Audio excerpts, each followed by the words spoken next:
Hello! Hello, one and all. I really am curious to see how many people show up for this, because I checked, it's been like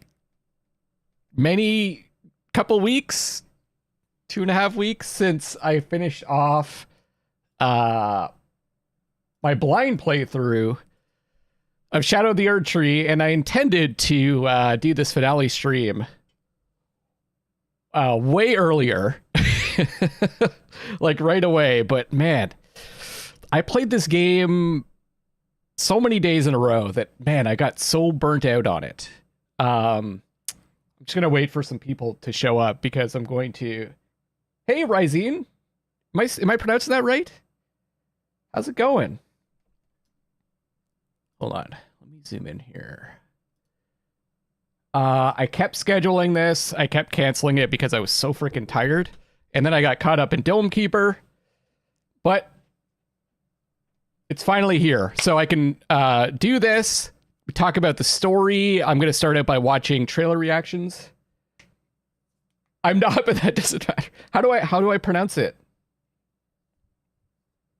So I'm going to start with some trailer reactions because I haven't watched any of the trailers for Shadow of the Erdtree. So I think it's going to give us some ideas on the story. And then what I'm going to do is I'm going to get into the game,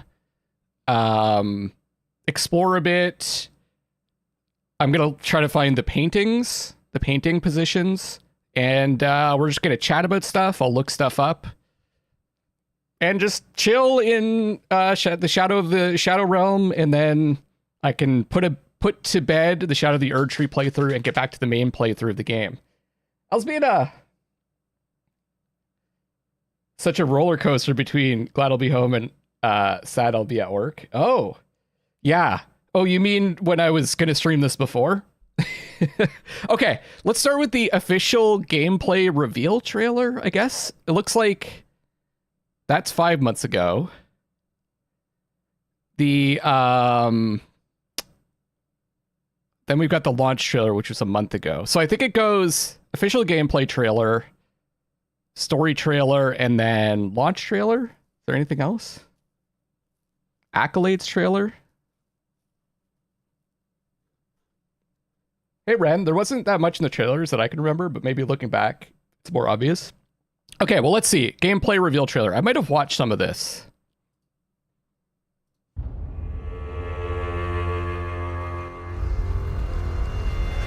Not knowing what it was at the time. Pure and radiant, he wields love to shrive clean the hearts of men.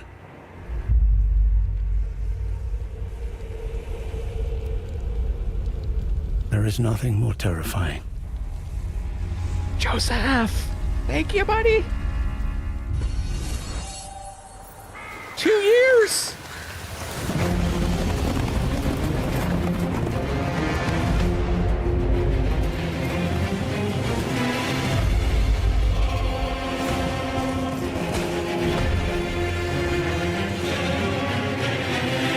That was the voiceover for Messmer? Isn't this the voice actor for the guy with the beard? Hold on, I want to go back.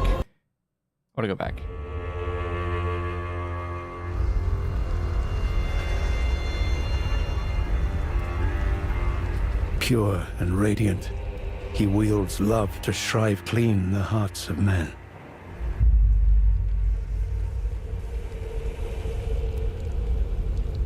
There is nothing more terrifying. Oh, you might be right, Red. I love this idea that love can be weaponized.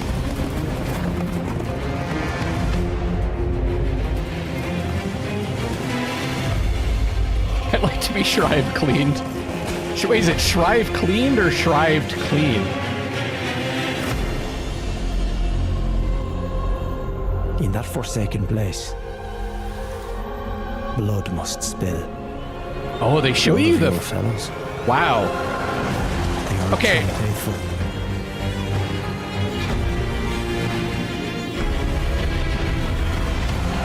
They were never saints.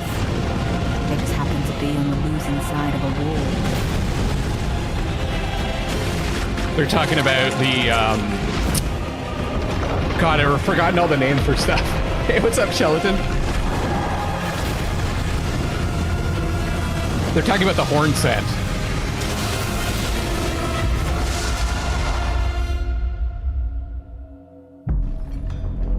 Mother, wouldst thou truly lordship sanction? Yeah, it does sound like him. Anyone so bereft of light?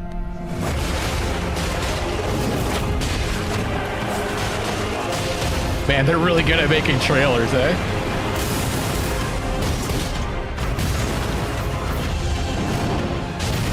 I presume you, too, are keen to know just what kind Mikola is doing here.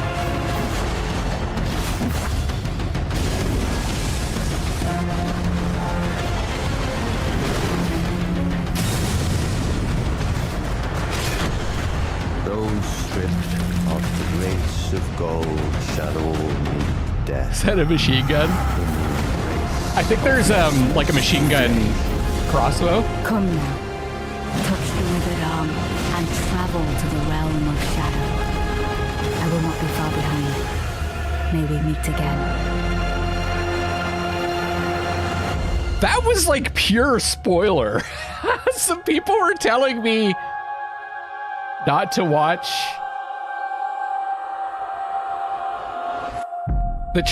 some people are telling me it's fine to watch the trailers because there's no spoilers. That showed like half the freaking bosses in the game. Oh, wow. Okay. I'm glad I didn't watch that in advance. I guess maybe, do I just have a different definition of what a spoiler is? That what do you, when someone's like, when you say something is a spoiler, what does it mean to all of you in chat? I'm very curious.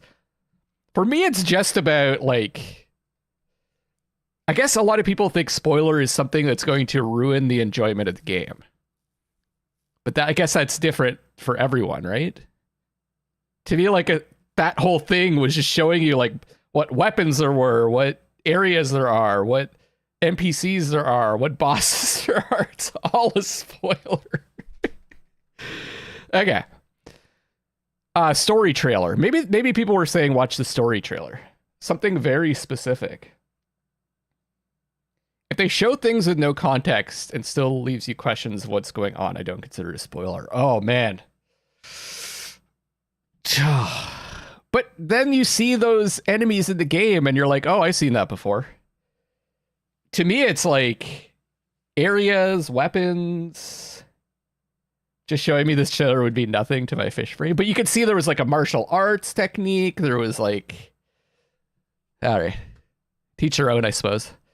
All right, story trailer. This is the big one. This is the big one, I think. Let's see.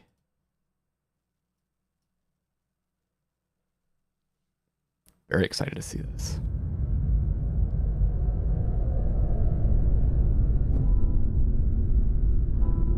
Mikola the Kind spoke of the beginning. The seduction and the betrayal. Wait, what was that? What? I also didn't remember any details from the trailer. Okay, so it's like you saw it and then it just like passed through your brain. Oh, you don't play Elden Ring? Yeah, okay.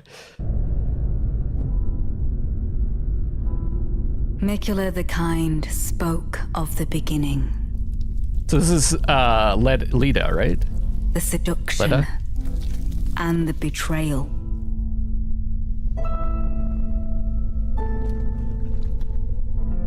Is Mikola like grabbing something from a corpse? An affair from which gold arose.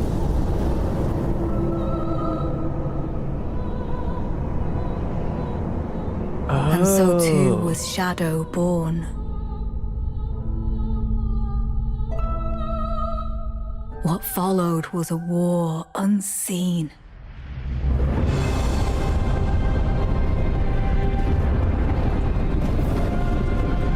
One that could never be put to song.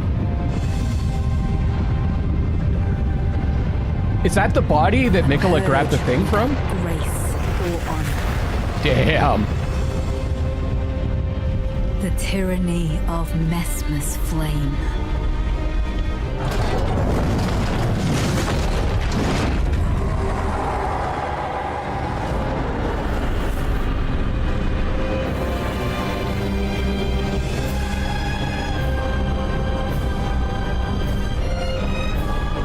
Well, there's all the dancing lions impaled.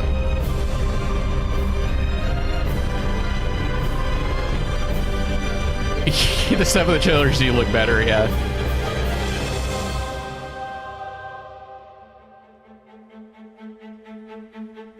And so kindly Mikola would abandon everything.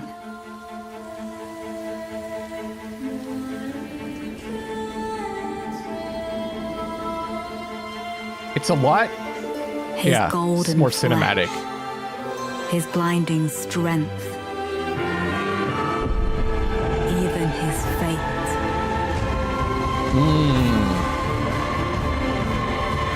But we are not deterred.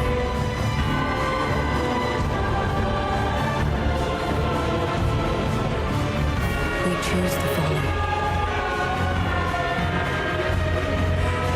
Wait, but they kind of didn't? Will you walk with us? But they're also under a spell, right?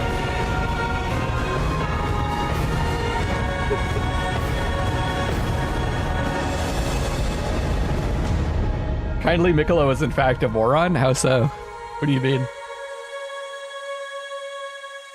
That is very cool, but also very vague. Okay, let's check out the launch trailer. Peggy 16. Some seems a bit loud. My loyal blade and champion of the festival. Both your deeds will ever be praised in song. Oh. His whole plan was done, was never going to work? Oh, okay. Can you elaborate, Ren? Because I haven't looked up anything, so I don't really know. This is the time to Is there no hope to spoil for stuff. redemption? The answer, sadly, is clear. get it all out there. Okay, this looks more like the game.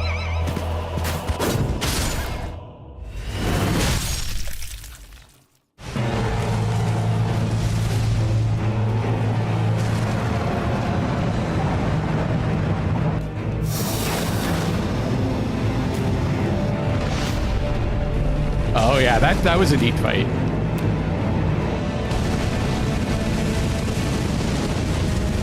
The mere sight of your blade sets my heart aflutter.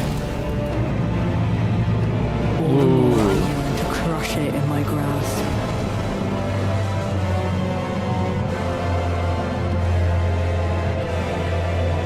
They even show you that? Erdtree is my people's enemy. Oh wow. By Marika long betrayed, set aflame.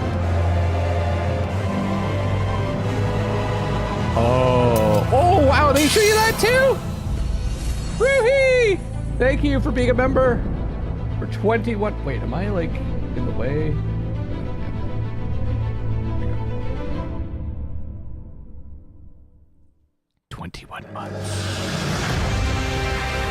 They show you the dragon form? The fog that vexed my aging faculties is inevitable. And follies better left forgotten haunt me once again.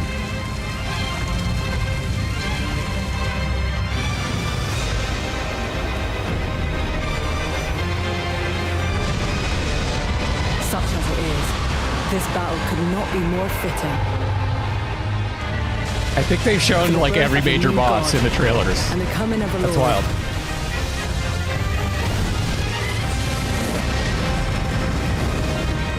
Do you like the double swords?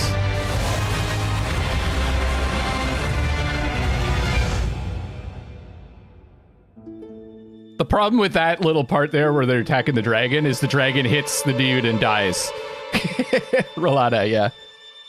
See if I can remember the names. Whew.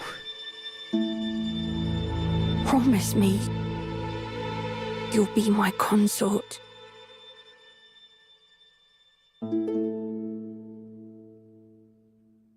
Hey, Joe, what's up? Okay, those are the trailers. Let's jump into the game. Full spoilers. So, like, what it is? Someone get Mikola some scissors.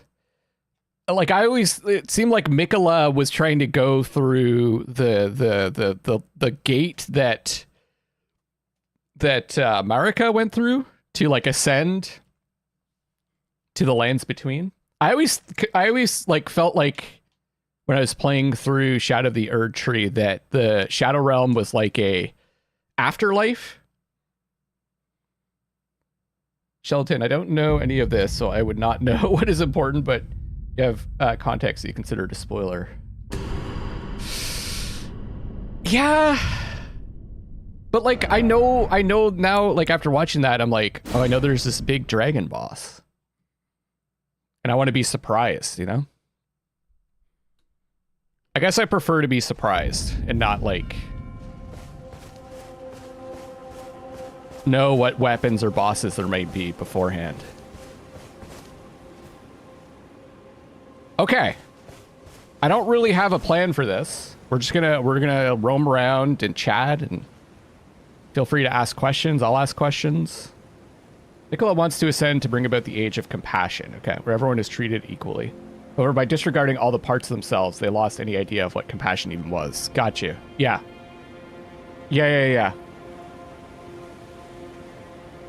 But he would have to do it.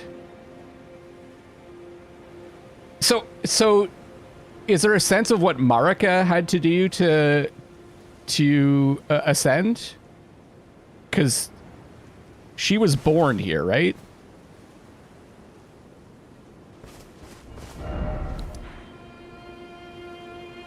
Didn't expect Radahn, and while it tying into a lot of story beats, it feels like a betrayal of the vibe we got about Mikola up to that point. Yeah, I didn't really understand why Radahn was like his chosen consort. Let's jump over to here. This is where we're starting. Hinterlands.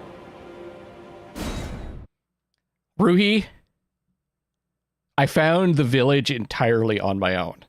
It was the best moment for me. Okay, Shelaton, see ya.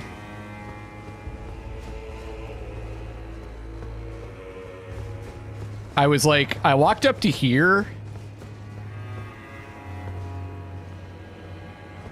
Oh, I'm not even sure if did I read this? Have mercy for the spirited away shamans. I saw this statue here and I was like, I was trying this out on a few of the different statues. And I was like, you know what? I'll just try, you know, it's going to work eventually. And I did the Oh Mother, and it opened up and I was like, yeah! You alluded to it when we met up. I think, had I already done it when we met up? I can't remember.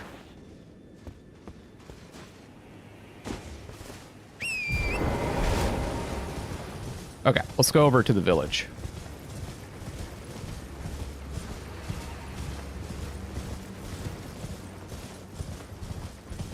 I don't remember where I was. I don't remember where I was in the game when we met up.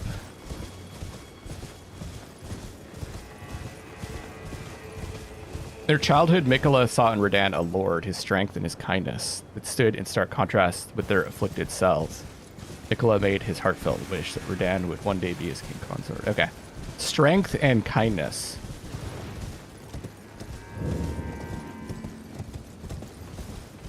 So this is Marika's village, the shamans, right? And it looks to be, like, intact. And then this is where we got this spell.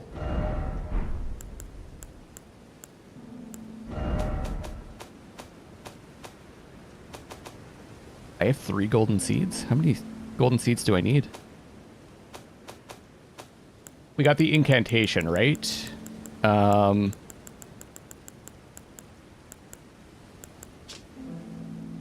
Erdtree. Secret incantation of Queen Marika. Only the kindness of gold without order. So Marika, like, came up with this incantation. And it's like it's an illusory Erdtree that heals people. Because Marika was kind. And then you've got that aspect is also in Mikula, right?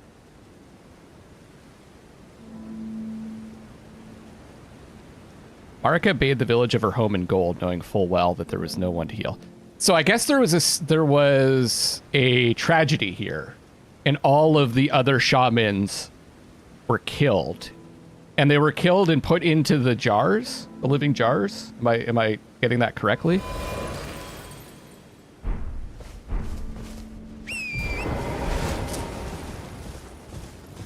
And did she hide or something?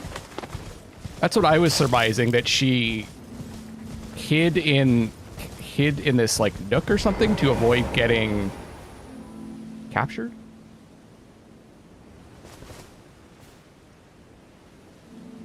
Because or is this her mother? I actually almost totally missed this. Like, I went by it the first time, I think. It's wild that the eyes are totally covered, eh? Oh, she tall. I didn't notice how big she was.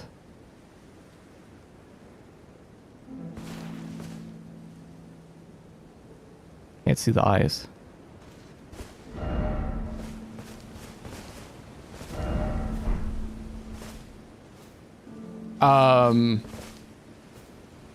Seems the theory of why Millennia and Radahn battled is because Radahn did not agree to the vow to become consort, so Millennia was sent to beat him into agreeing.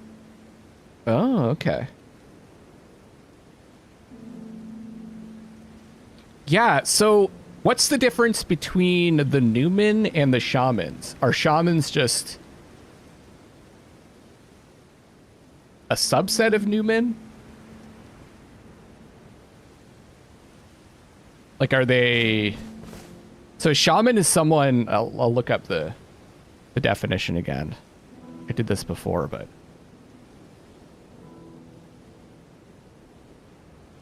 A person regarded as having access to and influence in the world of good and evil spirits. Especially among some peoples of Northern Asia and North America. Typically, such people enter a trance state during a ritual and practice divination and healing. So, access to and influence spirits. And this is like, the Shadow Realm is the spirit realm, right? No, I'm only streaming on YouTube. I'm not doing the, I'm not streaming on Twitch. So if people are commenting over there, I'm not reading it. I'm only reading YouTube comments. Because I'm not live on Twitch, right?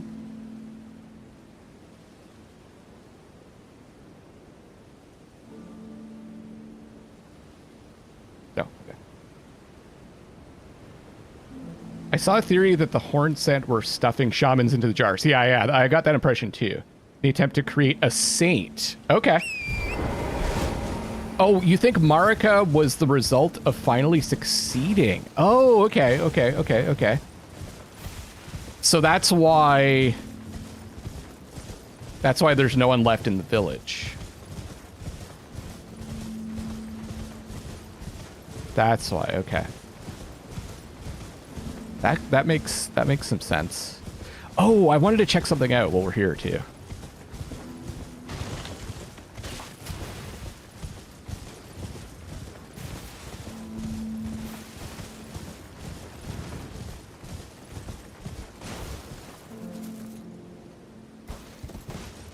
Yeah, the top chat versus the all chat or whatever.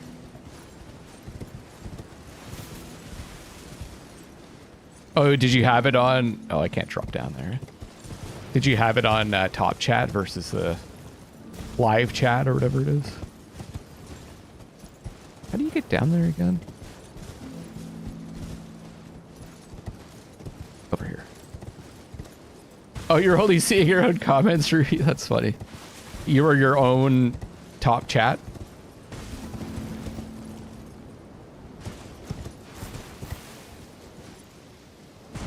It's that, yeah, I definitely, like, from what I gathered, the horn scent.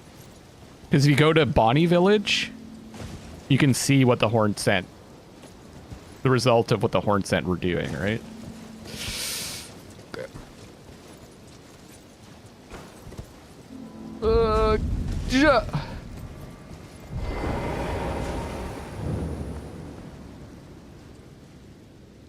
What's up with this? Which one was Anna? Was Anna the one that attacked? Is that the one that was protecting the guy that was trying to become? I need to pull my names up. I'm never gonna remember these names.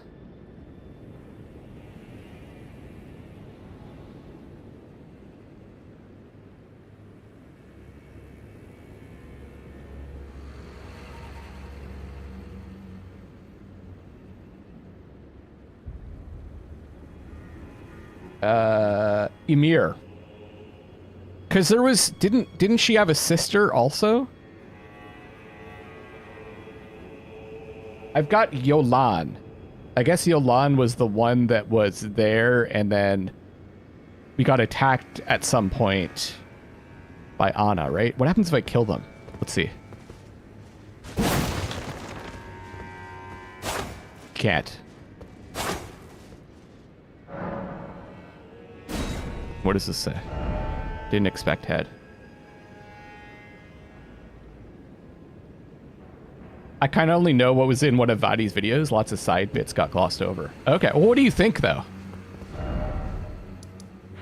This is more about just, like, speculating. Unless you, there's stuff you do know.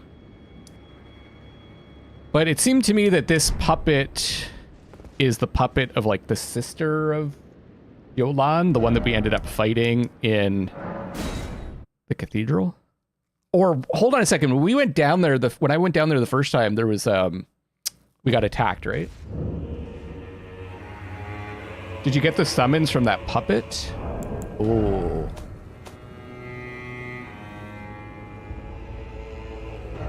Maybe I did and I just forgot. You know, oh, it wasn't mentioned in his video, okay.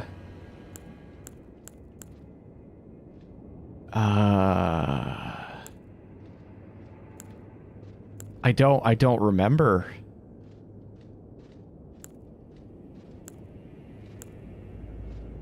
I guess not.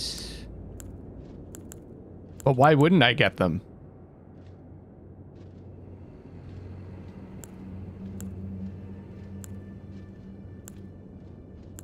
This is from the main game, I think.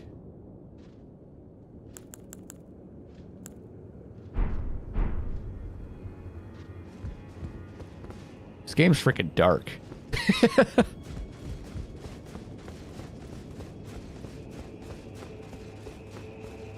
So I think this was... Oh, I can talk to them. Count Emir, the stars, the sky. I see them not. Oh! This is new stuff.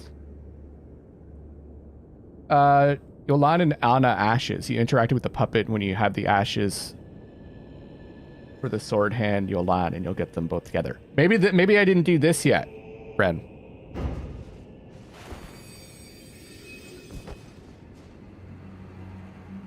Oh, it blinds as if our night simply never was. Ah, wow, okay. Ashen remains in which spirits yet dwell, used to summon the spirit of Sword Hand of Night Yolan.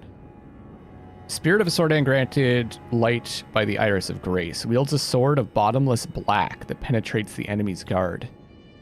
Though it was not by the shining star that she had longed for, thus was her night illuminated.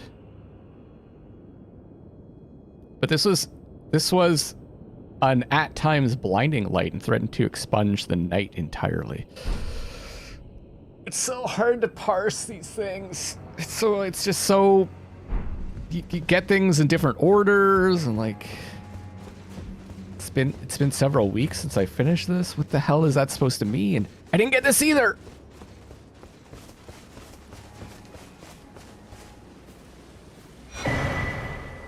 Cherishing fingers. Oh. I missed the freaking sorcery? A finger sorcery of Count Ymir, aspiring mother of fingers. What a crazy fight that was. Surrounds the caster with a mesh of hefty fingers that wards all manner of projectiles, whether magical or physical in nature. Away from the caster? I feel like that could have been useful.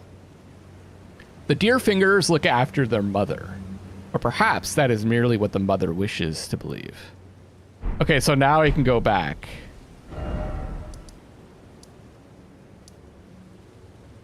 Ren is saying to get that. This is probably closer. Hey, Sigma. I've lost about 15 plus pounds, I think, in the last several months. Thank you, Sigma. More to come, hopefully. Especially when I get back to exercising. I haven't really been doing biking or boxing or running like I was before. Feel better. Still have a ways to go, though.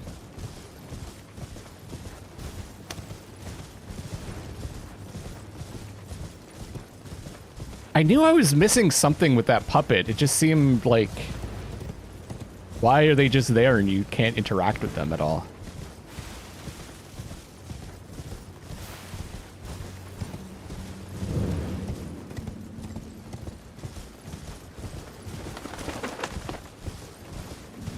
So,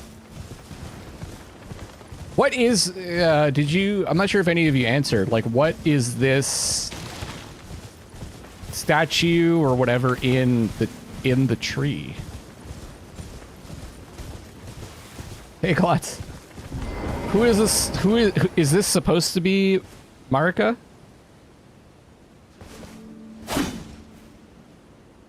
I don't know. Does anyone know, or is there? What's the speculation?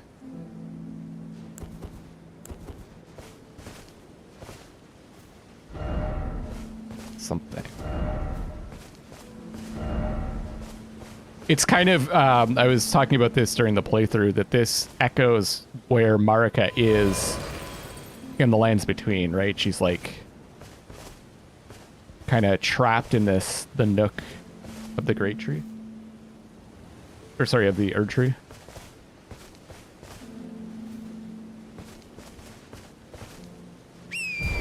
Okay, let's go over to that puppet.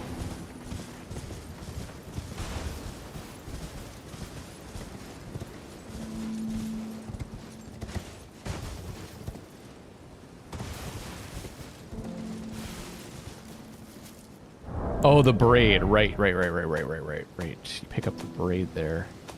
That's a talisman, right?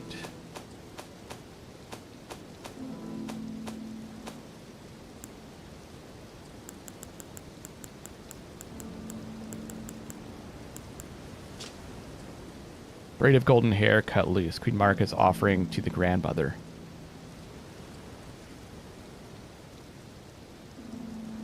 What was her prayer, her wish, her confession? There's no one left to answer, and Marika never returned home again. And so that was so if that's where we got it, it was an offering to the grandmother. So I guess that's supposed to be the grandmother? What that means, I don't know.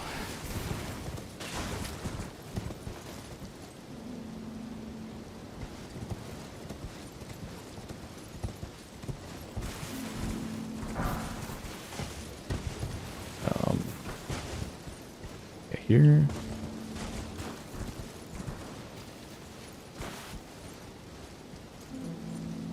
I think it's the Mother of Fingers.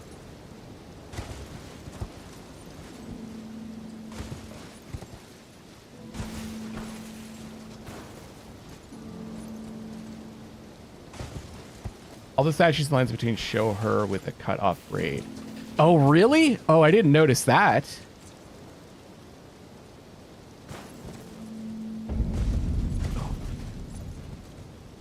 There's still way too many questions unanswered. Well, I think a lot of that is on purpose, right? Like, you get to decide what your truth is. The way Miyazaki writes this stuff, usually there's like these...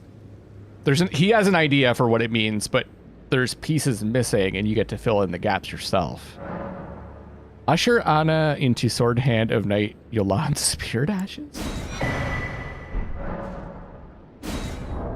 There's all these, like... there's all this, like, twin symbolism and, like, just duality, but also there's a lot of, like, groups of 3 with, like, 1 missing. Asher remains on the spirits of 2 sword hands of night.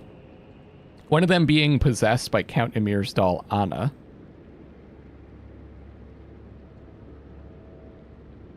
Okay, so Anna is a puppet of Count Emir. We got that answered.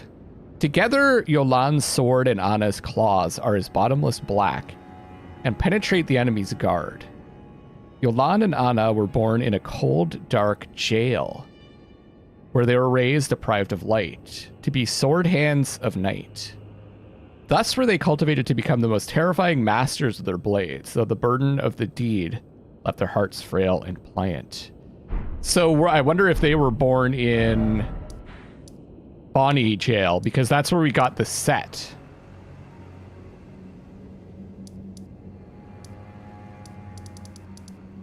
Bonnie Village.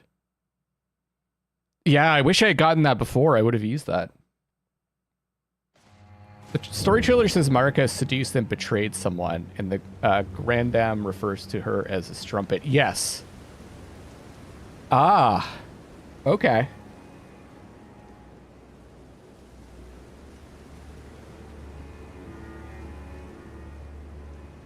Who did she seduce? You think Renala? Why do you think Renala? Let's check out Renala's armor here. Apparently Renala had some dialogue that was cut.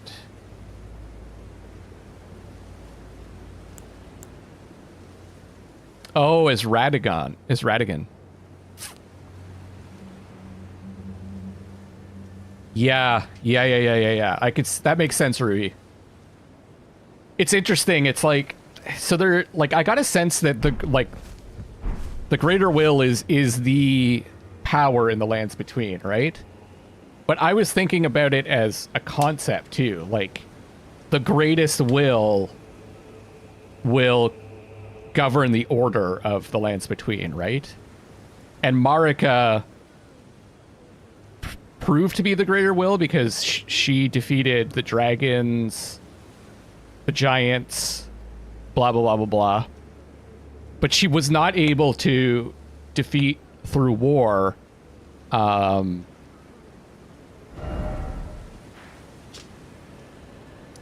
the Carians, right? So instead, she seemed to use seduction, I guess, as you're saying, Rui, to take down the Carian royal family by making Renala extremely sad when Radagon left her, right? So thus maintaining her status as the greatest will, but not using force. She used her brain, right? She manipulated the situation. I should rest so that it's daytime so you can see better in here.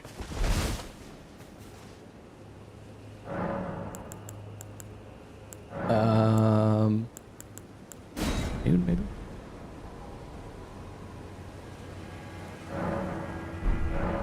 So there's the reason why I was asking about that statue too is because there's this one.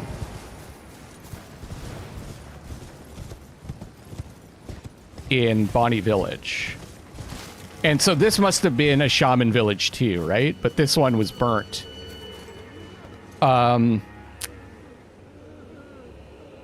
This is showing like where the shamans were stuffed into the jars. Now, but who burnt it? Was it Messmer that ended up burning it?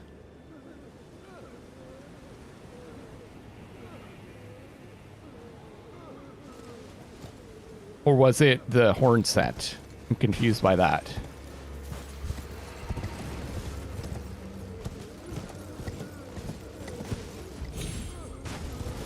And then we found this statue over here.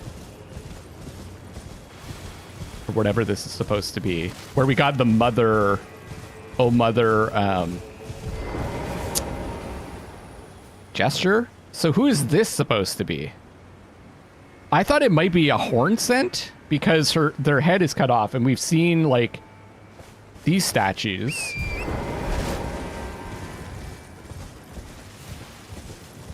Where you get the ash upgrades.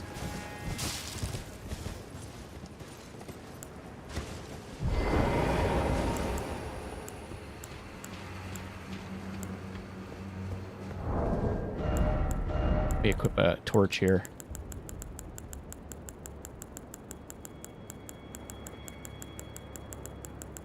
Oh, do I have... No, I don't have my light thing equipped.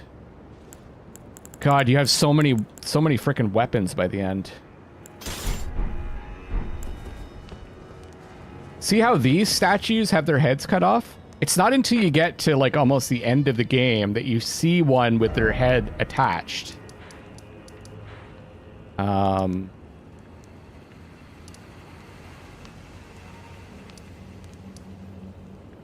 Fuck if I remember where it is. Apparently, if you see the first shot of the story trailer, Marika has 2 swip marks on her hands. Ah, okay. You want to check that out?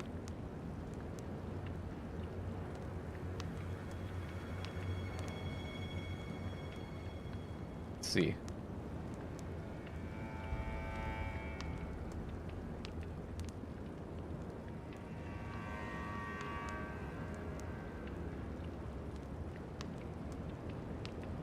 Story trailer.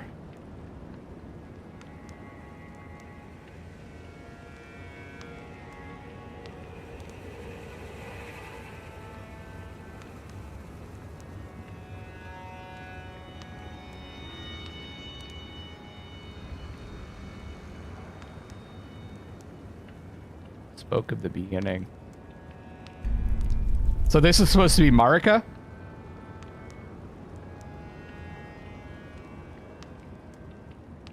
It's like she's grabbing something from a bag. You finished the very British game. It was the best thing I've played in a bit. Oh, the Who Wakes the Deep or whatever? The seduction. I feel like this seduction and the betrayal, this is all before the stuff with the Carian. Like before Radigan and the Carian and Renala, isn't it? I don't see I don't really see what they mean.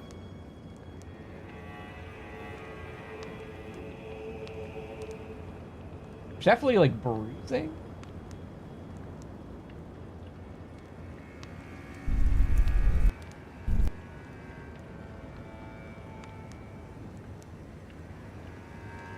Oh, thank goodness you're here. Okay.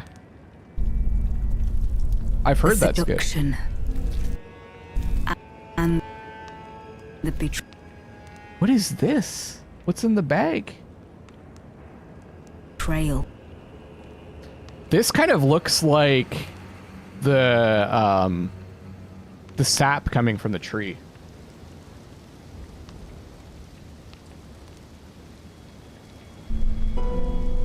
An affair from which gold arose. So is this Marika or is this Mikola?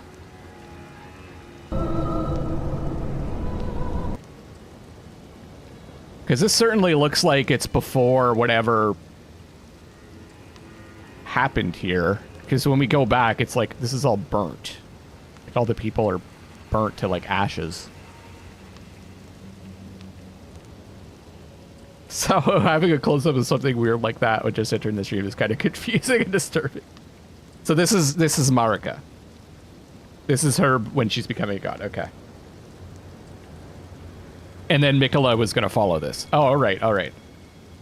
That makes sense.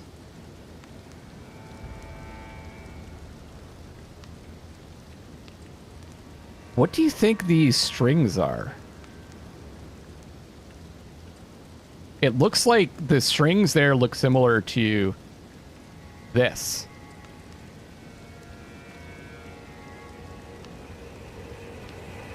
Seduction and the betrayal. It would have happened, the way that they're showing this, it looks like it would have happened in the Shadow Realm, which I assume the events of the Shadow, like this precedes the stuff that happens in the lands between, right?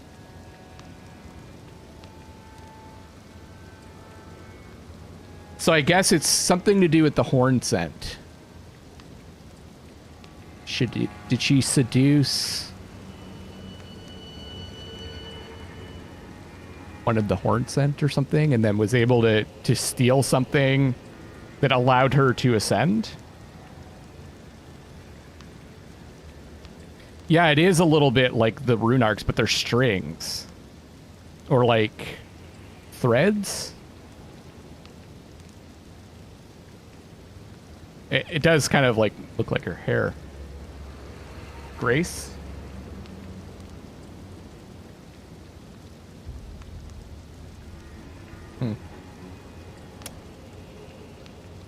I don't know.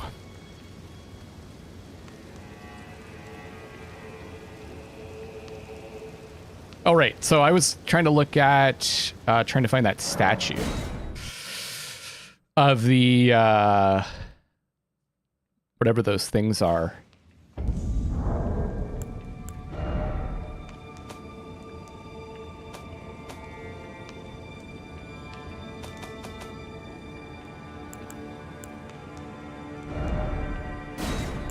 Item type. What are they called again? Tutelary deities.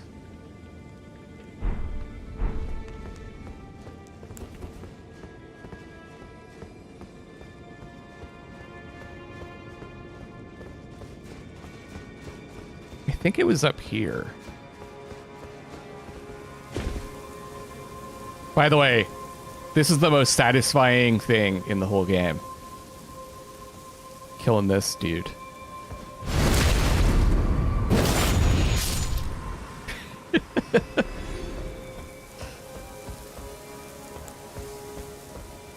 I should probably set my spells better.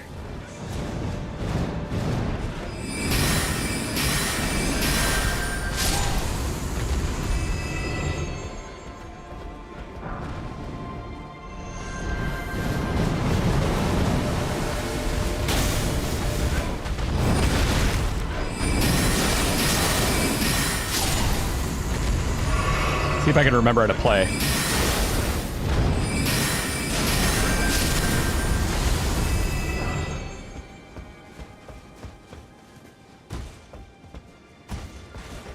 Kind of. Is there one more here? It's amazing what I remember.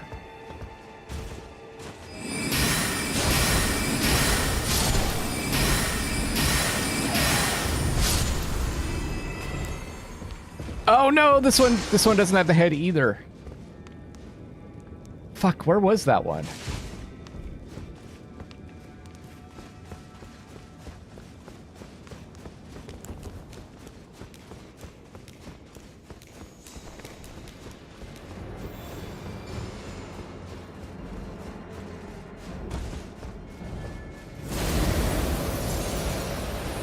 Hi there.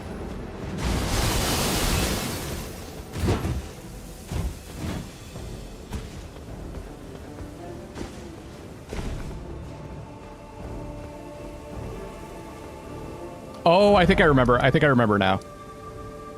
First Rise?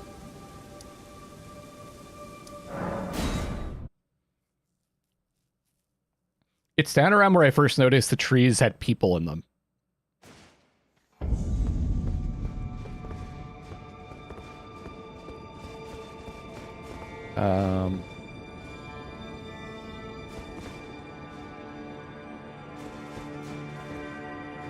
Yeah, there's so many things to look at. What is this supposed to represent?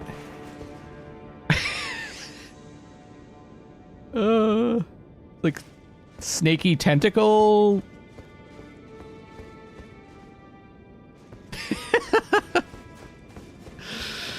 From Softman. What a wild developer.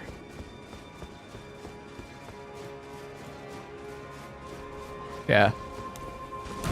Oh shit.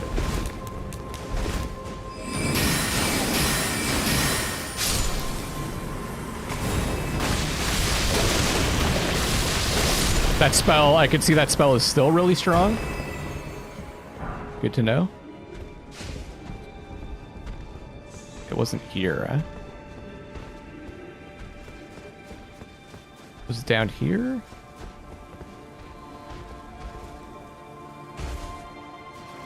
Ah, here it is.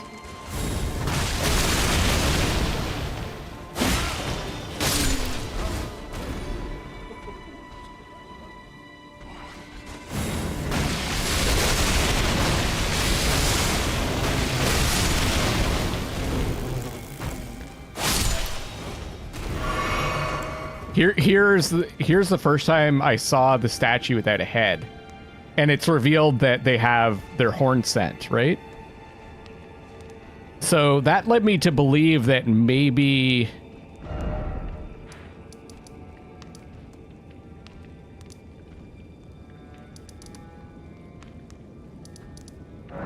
the one in the village is also horn scent? Like, why would the head be cut off?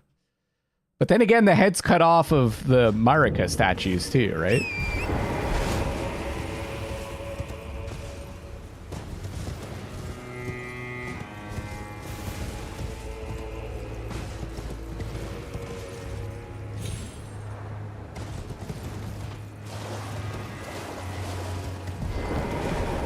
There's the statue with the head removed, or it fell off.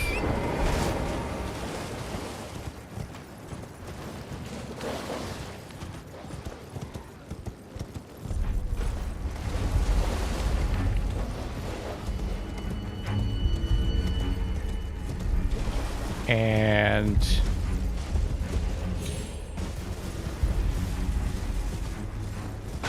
I'm gonna get attacked by the potentates.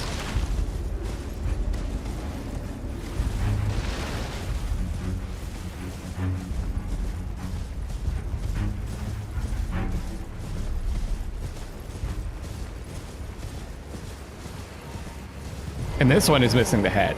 So it made me think that maybe this was a statue of a horn scent.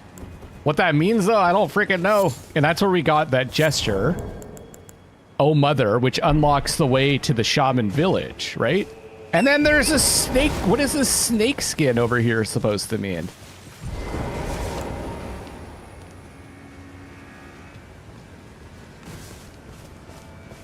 Anyone? It's facing the village.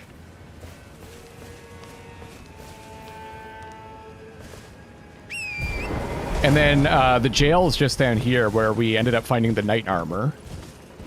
Tying some stuff together that we read earlier. Oops.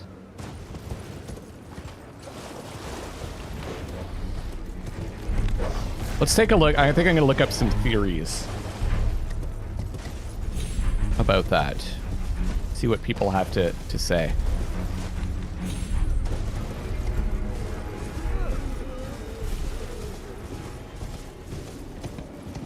And then we end up finding over at this shack, the whipping hut, we find that whip, right? Hey, McBride. Do you read into every detail too? Yeah. I wonder if we sometimes overreach. What does the knight armor say? I guess I have it equipped. Bottomless black chest armor cooled to the touch. Flowing lines in the seeming shape of fingerprint adorn the surface. Prisons aware an utterly lightless dark. Oh, I see. So they couldn't have seen any light without us giving them that iris. Bestowed upon those born deep underground, ordaining them as sword hands of the night. So I think they were all born in jails. Is that what that's implying?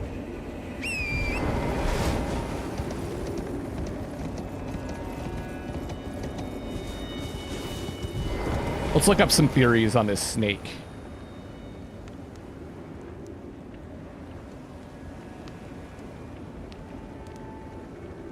Bonnie Village snake skin. Elden Ring. Why is there a snake skin near Bonnie Village? Does that mean it's so, this is Chance Jail 3576. There's a snake skin near Bonnie Village, not far from the tree where you can pick up the gesture, "Oh Mother." Does that mean Messmer had been there and grieved for what happened to the village? Where did the snake skin come from? Isn't the base serpent sealed away until we fight Messmer? The golden braid you can pick up in Shaman Village explicitly says it's an offering from Marika to her grandmother. Why emphasize grandmother? Have I missed anything? Just to add information in the French version of the game, which is not a translation from the English version, so it may help understand. Some descriptions are better, I guess, they're saying. Here, I'll switch over.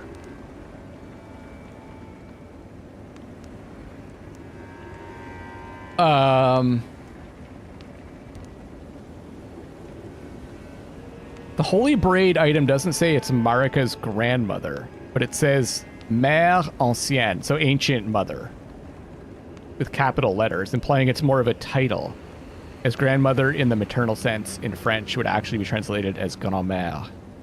Okay. It's not literal grandmother, probably more an ancient deity figure of the shamans. Is that? Oh, shoot. Tracks the fact that grandmother is capitalized in the English version. Another little piece of information using this subtlety of French. The ghost in Booney Village in French is talking about the shaman being put in the jar, but he's saying, "Vous êtes un shaman." Shaman. You're a shaman. Okay. Gives us the information that the shaman is a girl. If the ghost is talking about a boy shaman, he would say, "Vous êtes un shaman." I mean, this could just be translation things.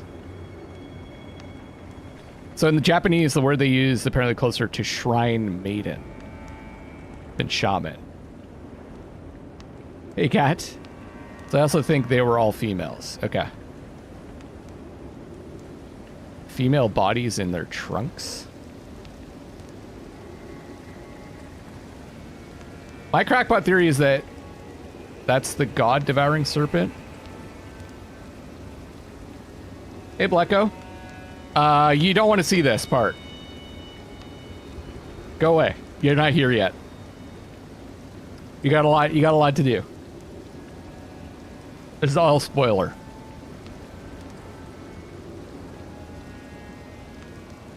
The god-devouring serpent, as it looks really similar to Reichardt's first phase. God-devouring serpent was more of a wandering monster. I don't know.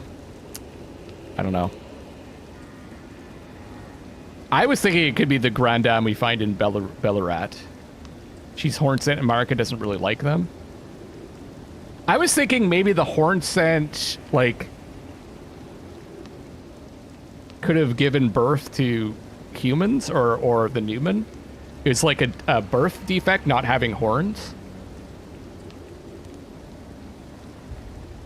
It's implied that she was okay with the horn-sent for at least a short amount of time, and she had to have some kind of interactions with them to get the divine gate during her ascension to godhood.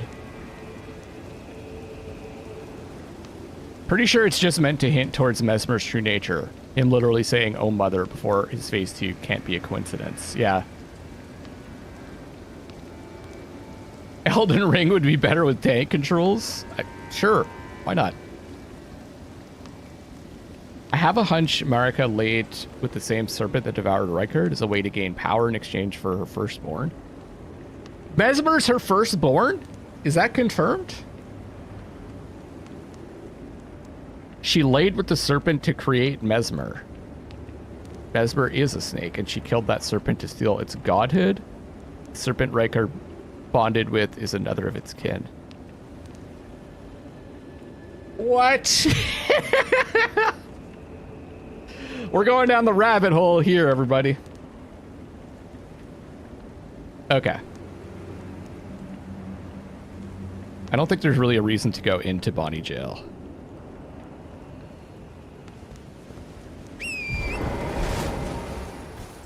Imagine how hard this would be. Is there a tank controls mod for this? Now, also, what's interesting is there's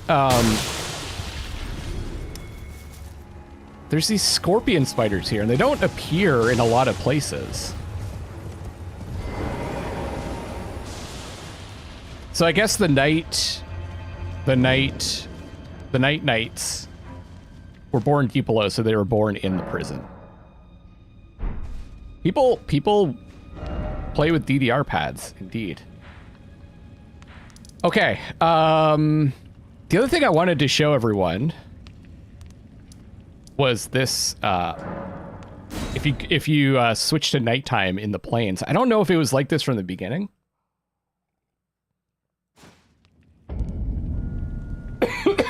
Excuse me.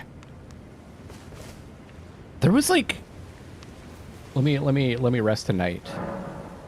Oh, it is night.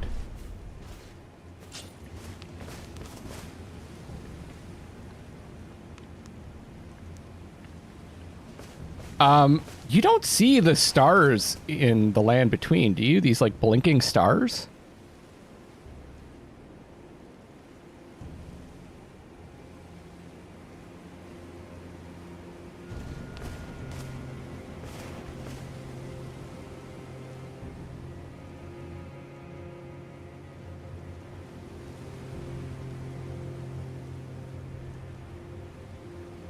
What's up with that? Let's see if anyone has theories on the lovely Reddit. Shadow realm blinking stars.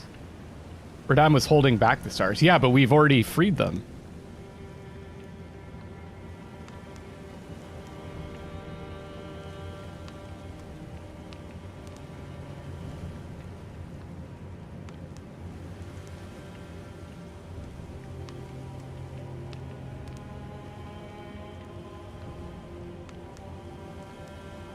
No one's talking about it.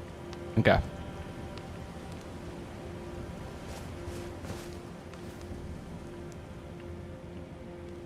The other thing that I noticed was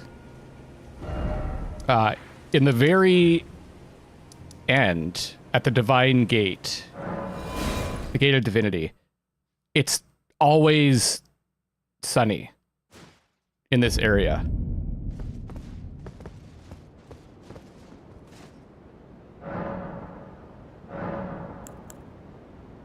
It's nighttime and it's still light. What's up with that? Is the shadow timeline in sync with the lands between? Could the shadow be a time before or after? Well, they specifically say that they felt the shattering in the shadow realm, so I think they are in sync. My idea was that the Shadow Realm, let me show you this diagram.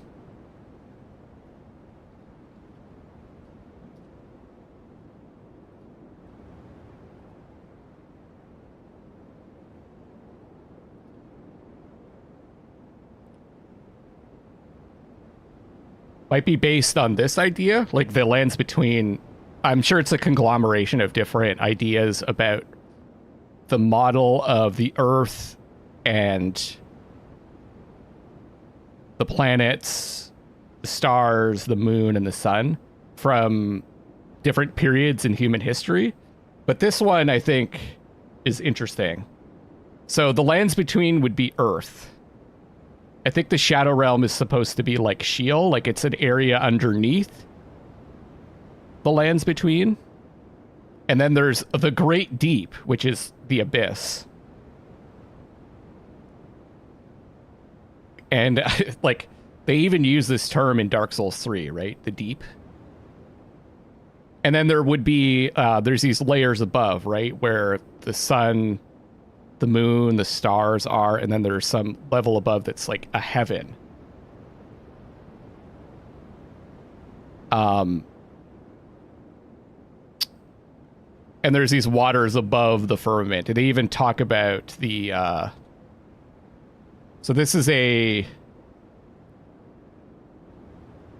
ancient Near Eastern cosmology. And I became aware of this when I played the game Firmament. I didn't know what the firmament was.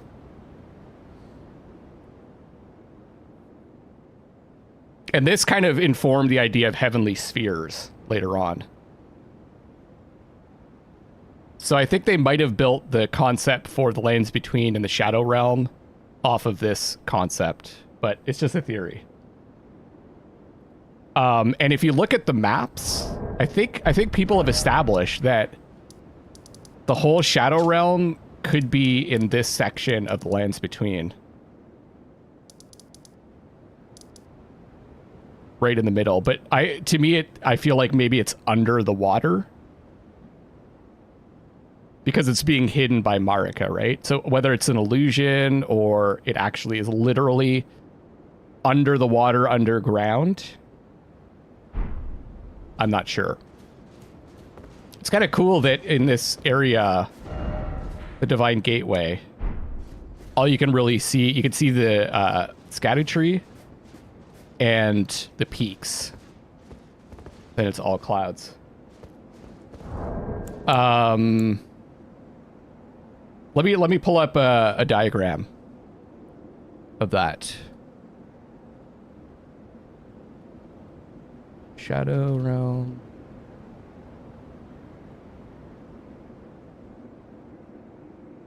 Map.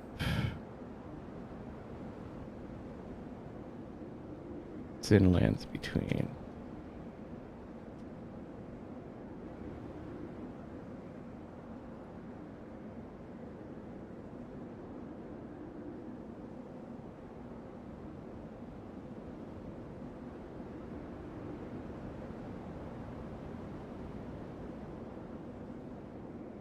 Oh, and the first thing that made me think of this was, let me go to another spot.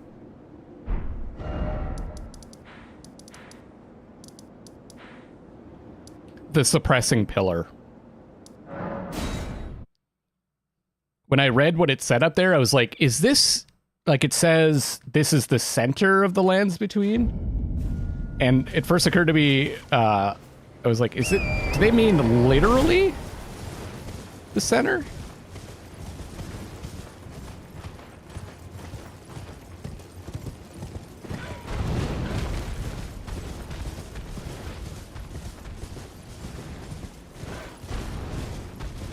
Keeping it hidden by submerging it like DS1. Yeah, right. Well, that, see that, the abyss being underwater in Dark Souls 1 is repeated here when you fight the mother of fingers. She is under, it appears to be she's underwater. So I think that could be, she could be in the abyss. Even underneath the lands between, or sorry, underneath the Shadow Realm in that diagram. And there's these like fallopian tubes that come up from the arena, maybe connecting it to the Shadow Realm and also the lands between. Right, okay, so this says the very center of the lands between. Is that supposed to be taken literally? All manners of death wash up here, only to be suppressed. So if we look at this this map that someone put together, This is NP complete. A Twitter user extracted the map file and found the size of the map, as many suggested, nearly perfectly matches the size of the Central Sea. As that version is relatively low quality, I traced the outlines of the map onto a higher res version. So they're saying that this could be where the Shadow Realm actually is, but maybe underneath. And I think maybe, see where this cloud is? That's kind of the center of where all of these towers, the divine towers, end up congregating.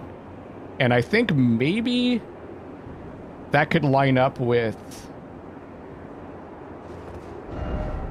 where the suppressing pillar is? Maybe? Maybe? Is that crazy?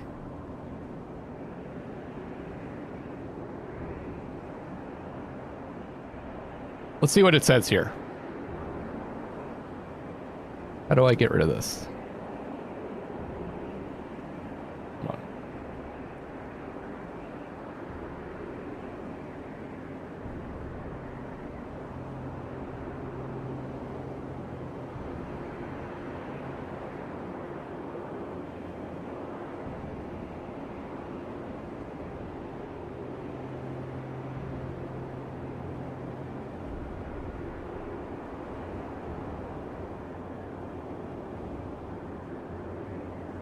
Oh, I see. It opened it up in another window.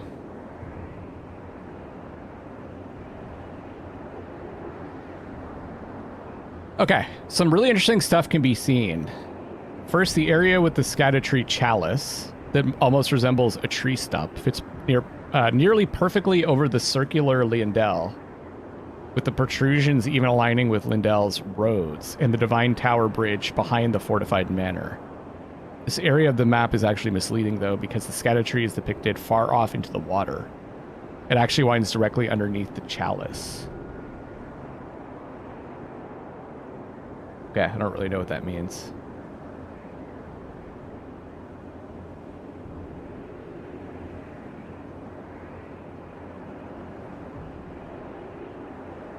Oh, okay, yeah.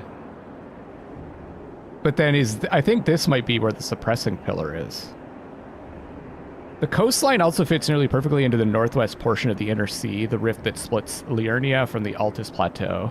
Exposes the Divine Tower like runes, lines up perfectly with the rift that splits Rao in two.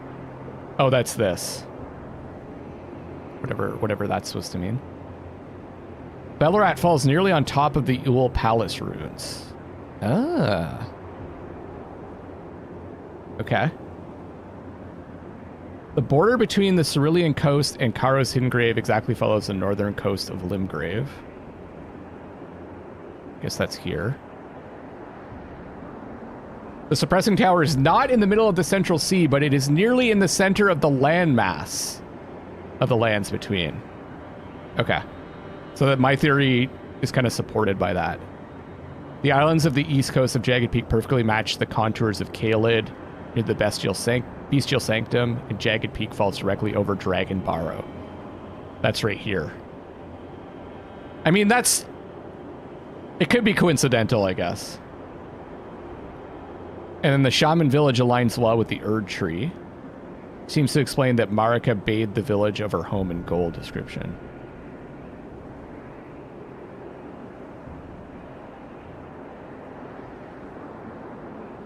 The Divine Bridge to Nowhere in Lindell lines up with the Grand Staircase to enter Alim in the Rao Ruins. Wow. There are Farum Azula undead beastmen all over the Jagged Peaks, which makes perfect sense if you imagine the peaks having once physically connected to both Dragon Barrow and Farum Azula.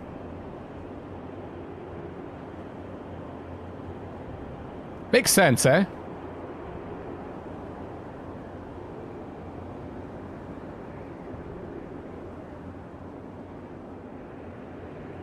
Okay. Anyways, enough of that.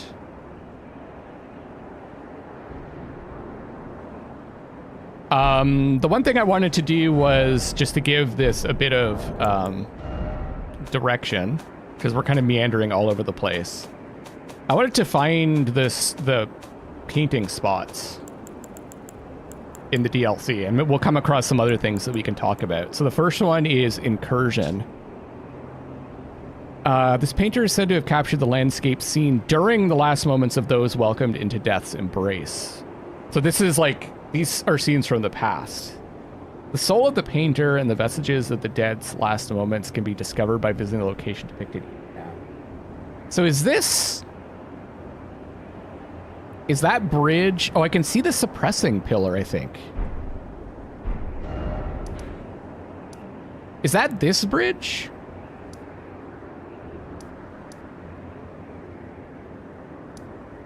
Like, is it from here? Ish, maybe? I feel like I might have found some of these spots by accident. Well, there's the suppressing pillar. Let's just rest until morning so we can see. Also, let me change my spells. I like the Night Comet.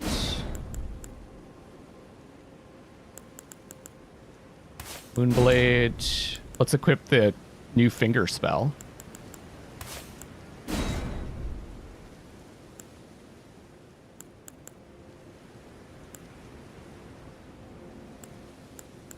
Fire Serpent's good.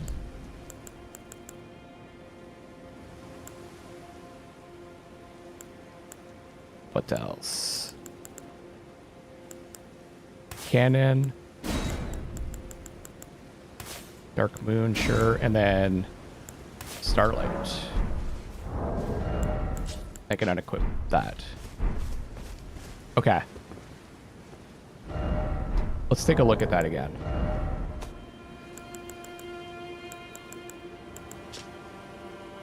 So it looks like if that's it, but there's a bridge here. This looks like a rock bridge.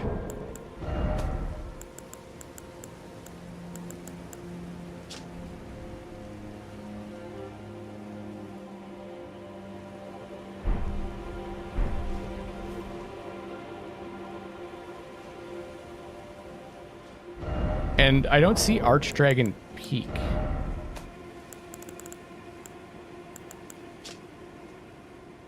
Off to the side. Oh, that might not be the pillar. That could just be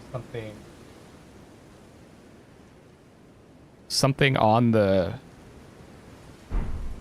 land. Oh, maybe it's that bridge over there.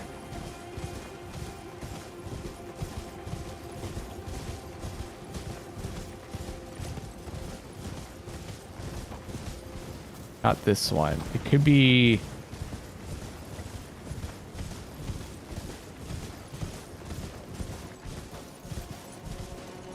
could be that, right?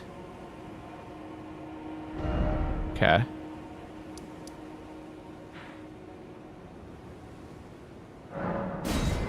Oh no, this is the cave.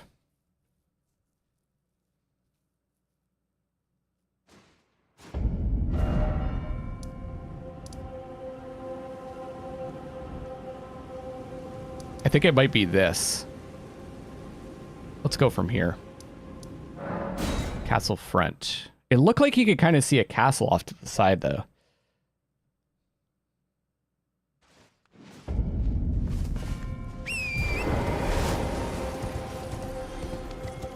Oh, here we go. Here's one of Marika's statues.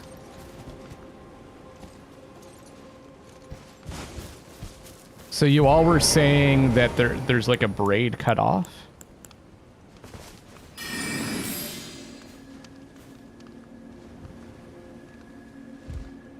Isn't just her whole head cut off?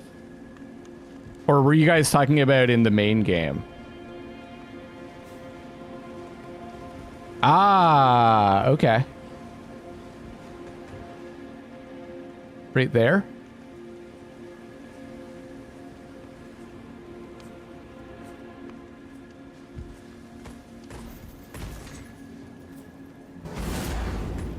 Kind of hard to tell. Okay.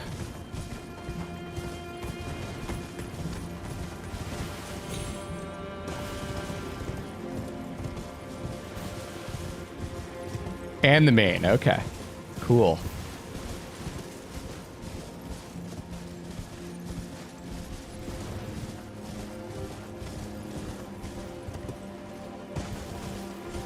So I think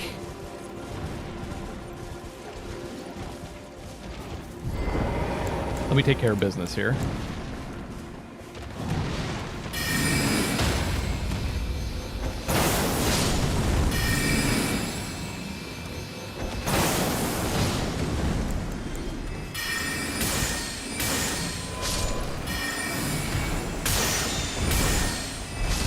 I'm gonna absolutely decimate the main game. I'm so strong. Although you don't get the boost from the Erdtree stuff, right?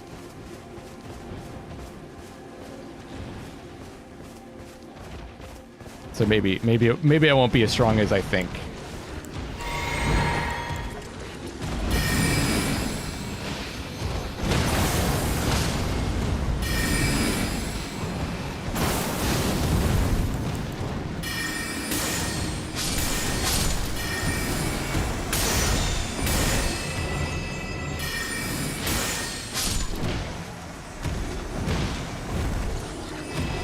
Are they like vomiting up blood?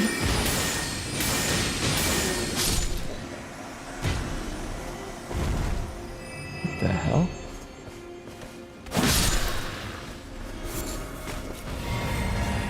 Okay.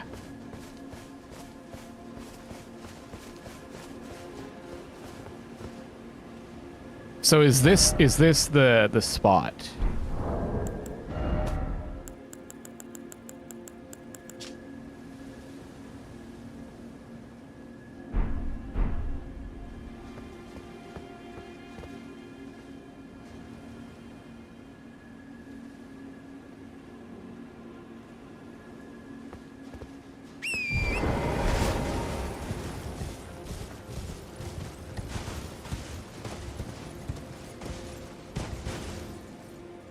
Maybe from the other side?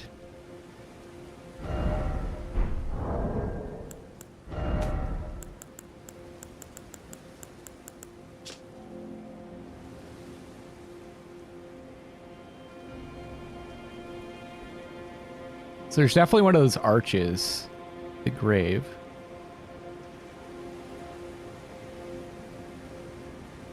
Trees.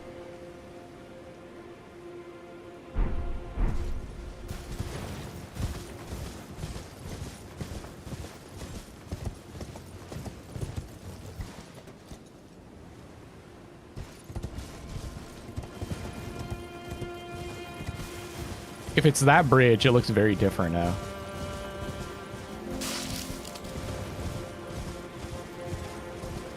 Hmm.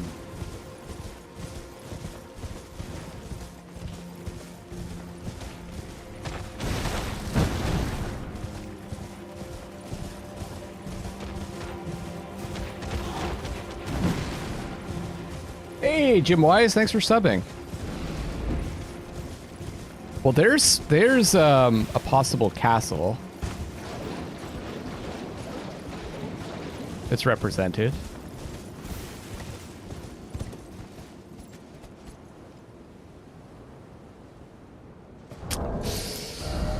I don't know.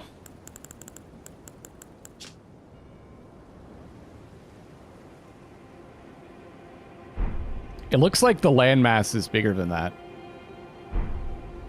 It goes across.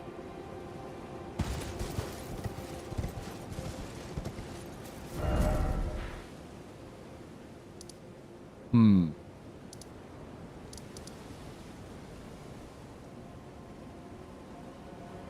It's not this, I'm pretty sure.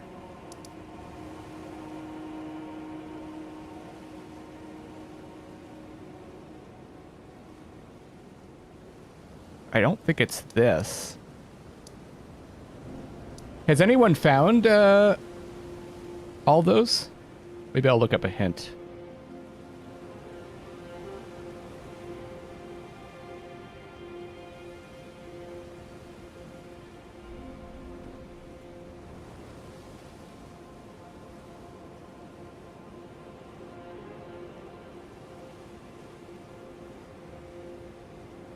Incursion. Gravesite Plain. Oh, that's where you find it.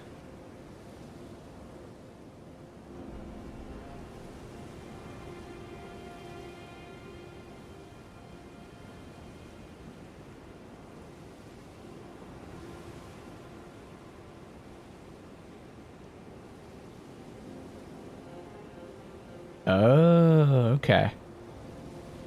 It's around where the Ghost Flame Dragon was, which is like over here.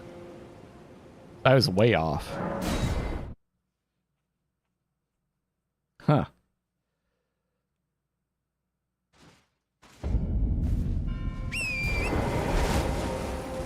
Or at least that's where they're telling you to start looking. Oh, there it is. Okay. That makes sense.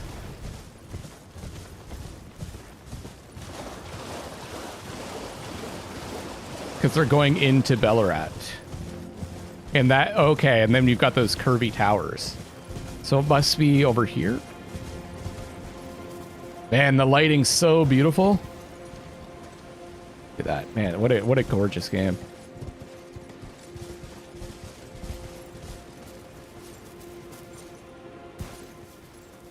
So.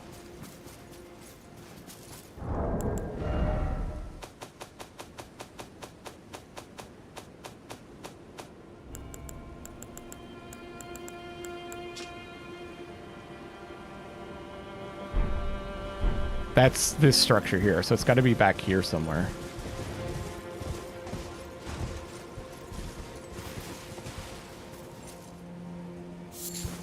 Ah, here they are.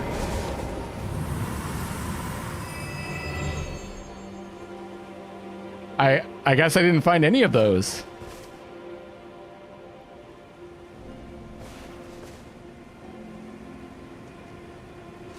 Okay, so what do you get? The Serpent Crest Shield. A finely made red shield featuring an engraving of a winged serpent. Excels at guarding against fire. Said to have been made to commemorate the beginnings of the crusade started by Messmer, son of Marika. All right, I'm going to look up stuff on Messmer.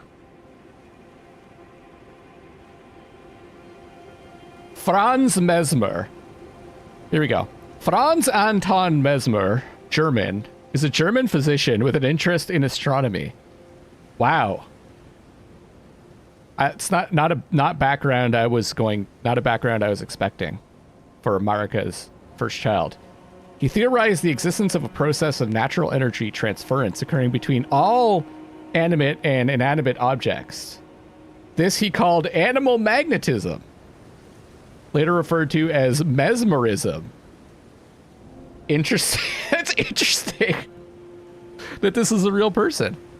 Mesmer's theory attracted a wide following between about 1780 and 1850 and continued to have some influence until the end of the 19th century. In 1843, the Scottish doctor James Braid proposed the term hypnotism for a technique derived from animal magnetism. Today, the word mesmerism generally functions as a synonym of hypnosis. Mesmer also supported the arts, specifically music. He was on friendly terms with Haydn and Mozart. That's hilarious. Okay, Messmer, Shadow, Erdtree.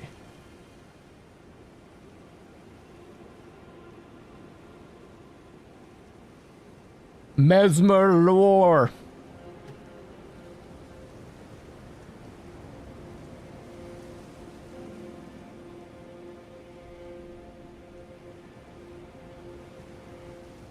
Okay, this is Hellflame 705, who's apparently a samurai.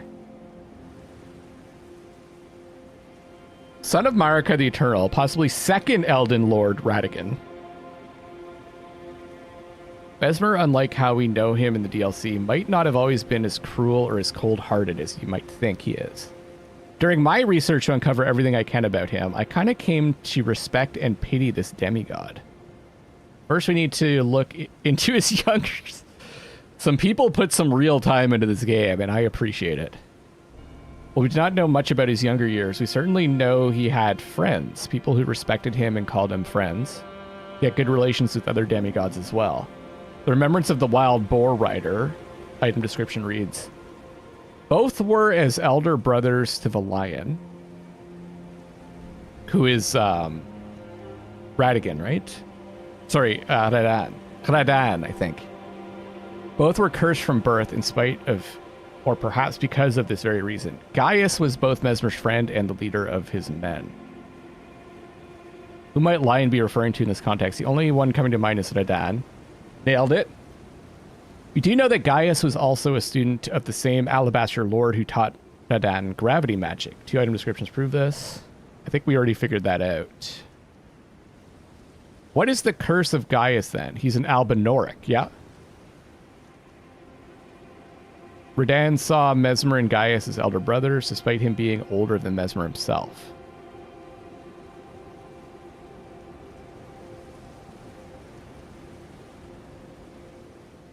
If Radagun is his father. This suggests to us that Messmer was loved and respected by others around him.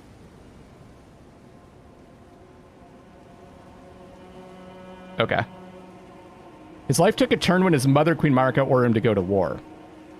Crusade, they called it, against what they deemed impure. So that's the horn scent. The warriors who fought in the crusade set aside both honor and mercy to wantonly impale and scorch those deemed impure. We saw in the trailer that they were impaling the dancing lions, too. Or tigers, whatever. Seems that this crusade was somewhat important to Marika, you think? She personally bestowed grace to those who participated in the crusade. Golden remnants of the grace personally bestowed by Queen Marika to the heroes who joined the crusade for her personal level. Especially against the people of the tower, the horn scents. There is this village to the east of the center of the map called Bonnie Village, yeah, filled with jars. NPCs who wander the streets with giant knives. Grotesque mask constructed from countless solidified caterpillars, ritual implement of the greater potentates of Bonnie Village, used to ward off thoughts of impurity, doubt, temptation, and other wickedness. One is vulnerable to, well, absorbed in divine ritual. Caterpillar is somewhat of a metaphor. Can be used to describe the horn scents and what they do. They use these jars to later further this ritual by dismembering human bodies and filling said jars with the people. Dismember human bodies in the making of the great jars stored in the jails. So did the knights come from those great jars? How does this connect to Marika? There is another village in north of the map on top of a cliff called Shaman Village. This village is unlike any other in the base game of DLC. It's covered in beautiful flowers. A nice soothing tune plays as you enter the village. Minor Erdtree, gold particles. Okay. The village is devoid of life except for a few birds. Not even a single humanoid being lingers. Here we go further inside the village, find another item called Golden Braid. Holy crap, it just keeps going.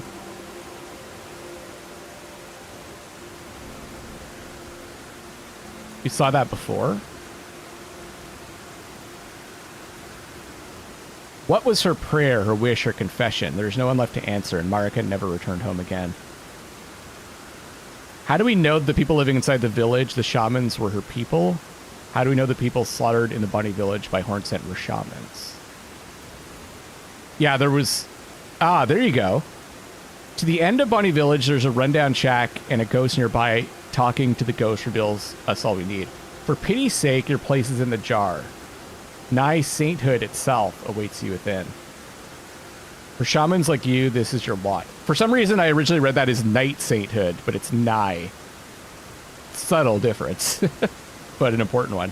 For shamans like you, this is your lot. Life were you accorded for the... It's like they were created specifically to be chopped up and put in the jars.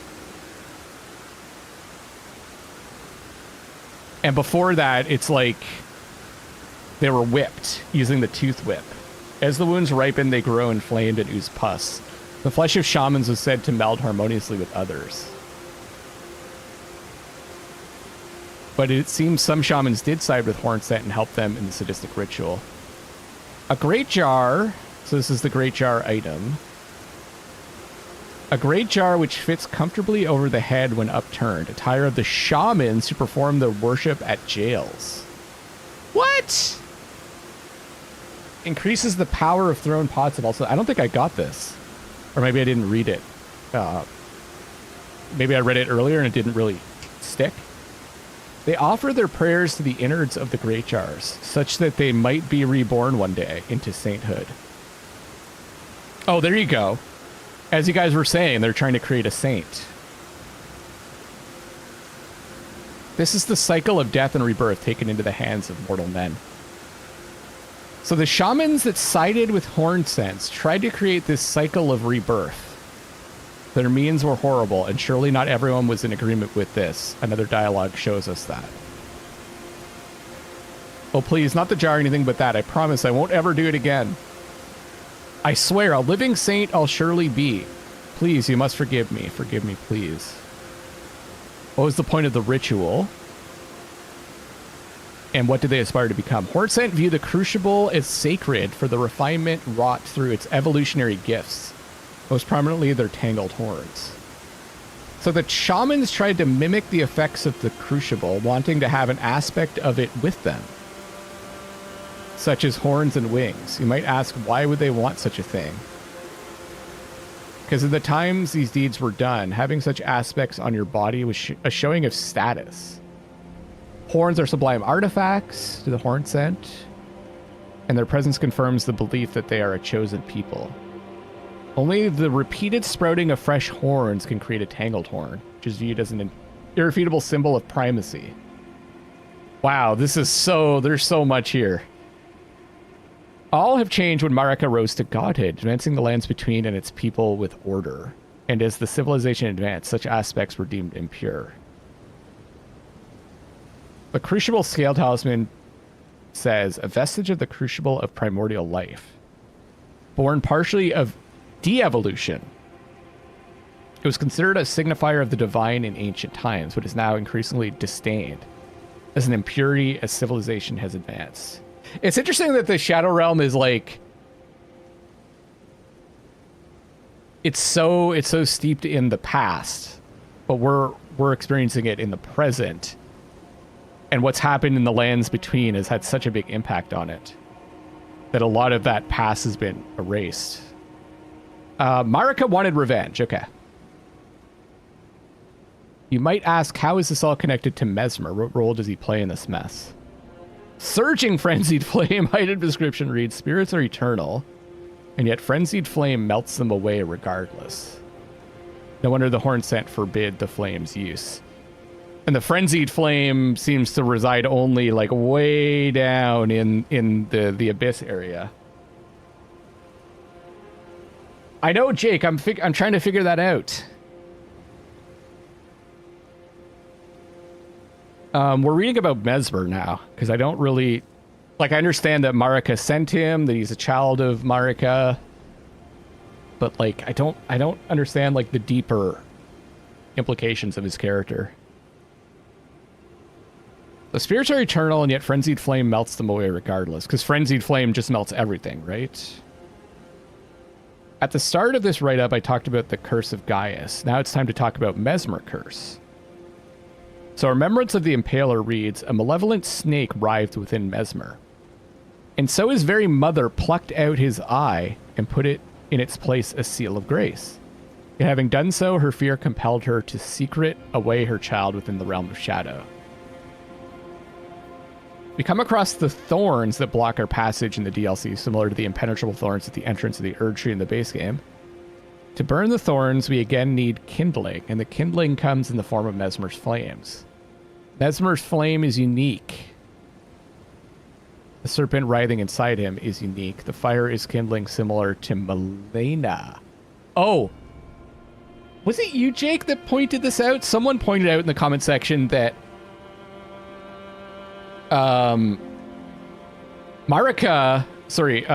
Malena uses the minor Erdtree spell if you summon her to help you against... I think it's Margot?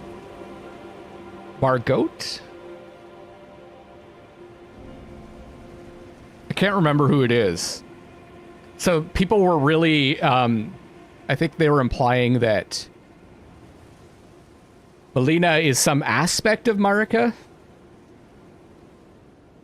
Since Marika is the one that came up with that spell, invented it. Okay. Anyways. The fire is kindling similar to Melina. The similarity shouldn't come off as strange, though, as these two are likely siblings. Well, we do know that...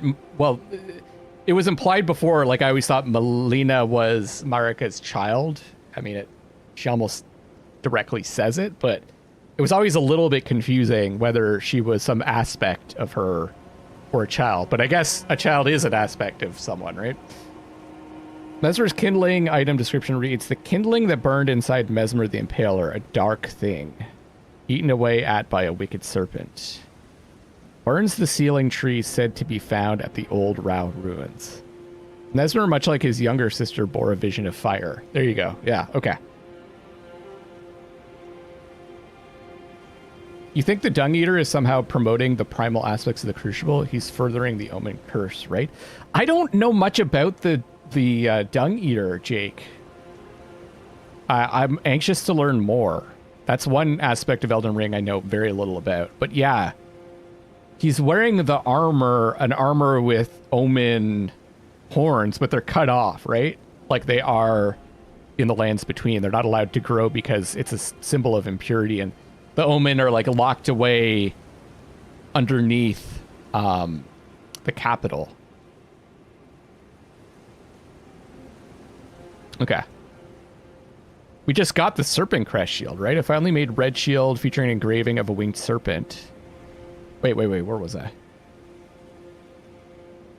Up here, I think, right? We can speculate that Marika thought or knew that the flames his son had would be akin to those of the frenzied flame, or thought that they would be strong enough to do a similar job to it. Considering they could burn the Erdtree if they decided to go to the Forge of the Giants, now that there was only one fire giant remaining, Messmer wouldn't have too much trouble if he wanted to burn the Erdtree down. What better way there was to get rid of his son, who would use this kindling and burn the Erdtree to the ground. As a result, pose a threat to her rule. I'm so confused also about what does Marika do? What does the Greater Will do? And what do like the two fingers do? Like they seem so intertwined. It's kind of hard to tell who's actually, and then obviously, and then Radigan confuses that even more. It's like who's making the decisions here? She might be the twin or sister of Messmer. Yeah, could be. Hey, Ibrahim, thank you so much. I'm so enjoying Domekeeper also. There's some lore attached to Messmer mentioning the fire within his sister. Yeah, right here. So Messmer's kindling reads, the kindling that burned inside Messmer the Impaler, a dark thing eaten away at by a wicked serpent. Burns the sealing tree said to be found at the old Rao ruins. Messmer, much like his younger sister, so okay, they can't be twins then, bore a vision. Well, I guess they can, but I think that's implying that they're not twins. Messmer, much like his younger sister, bore a vision of fire. And I think we saw that Melina says something about a vision of fire also.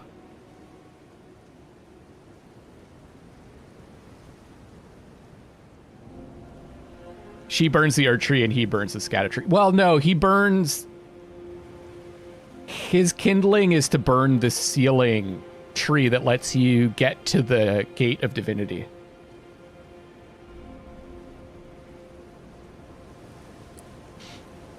Which is hidden in shadow. Maybe we'll find out more as we go. So we can speculate that Marika thought or knew that the flames his son had would be like the frenzied flame. I don't know. I don't know about that. That seems a little iffy. It's more that his flame could expose the gate, maybe.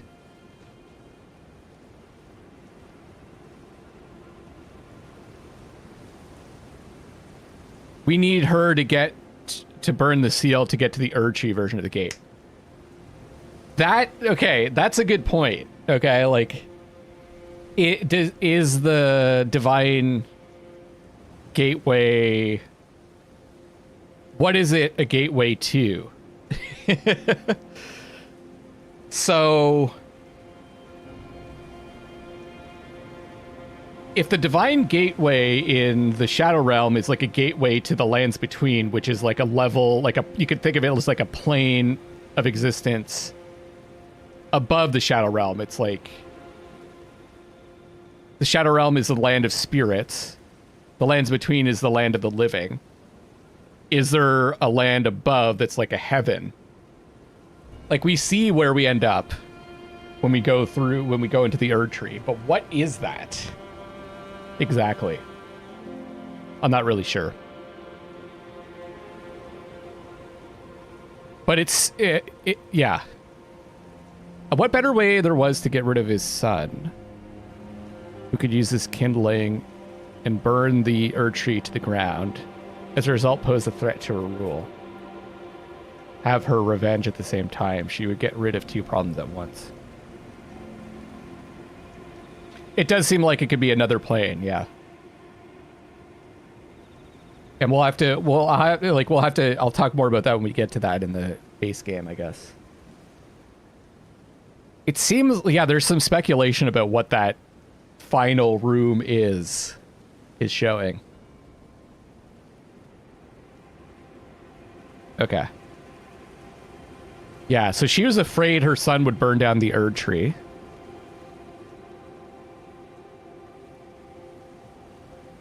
Israel pose a threat to her rule and have her revenge at the same time. So she can do both things at the same time by sending him down there to kill the Horn Scent, or at least the Bellarat Horn Scent. She would get rid of two problems at once. So away he went, in front of a massive army of soldiers who were loyal to him.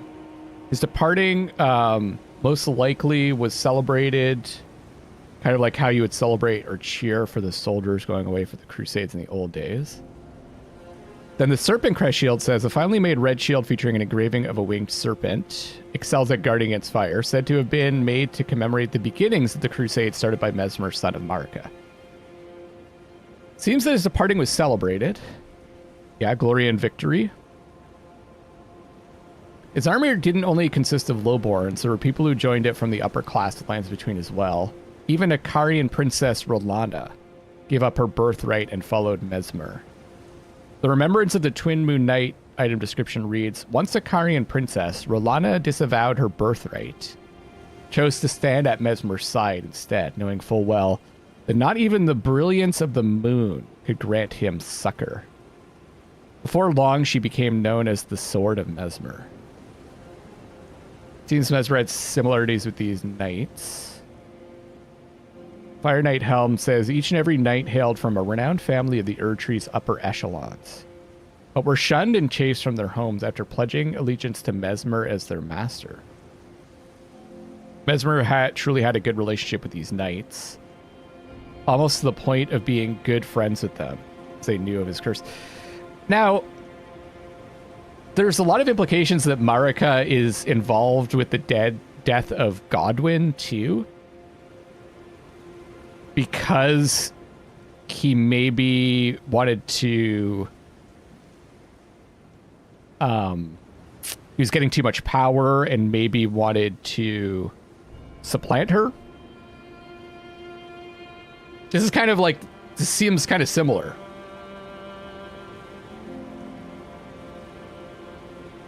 Okay, Fire Knight armor description reads, these were the only ones who truly knew Messmer, his flames like serpents. The painful fate that accompanied his accursed form. Just always in pain. He started the crusade against the impure on his mother's wishes, scorching and impaling the impure in a bloodthirsty cleansing. His flame became the symbol of his crusade. Even the rank and file soldiers would wield it. Those who could not would use fire incantations. Look at how long this is! That's great. This is really good. Even if it might not be right.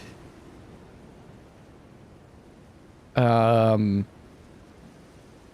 were other knights in Messmer's army called the Black Knights. He also got along with them. However, it wasn't on the same level of closeness as with his Fire Knights. Because of this, when some of them learned Messmer was cursed, they turned on him. Yeah, the Black Knights were the primary force of Messmer's army. Their first leader was Andreas. I think that was my boy, right? Isn't that who I ended up using a lot? A man endowed with great strength and command over the powers of the Crucible, and whose spirit in these ashes dwells. Though he remained a devout follower of Messmer after his flight from the Erdtree, he would rebel after learning of his liege's serpentine nature. His righteous stand was rewarded with imprisonment in an underground tomb. But there was more, yeah. The Black Knights are the primary force, blah, blah, blah. Champion... Oh, okay.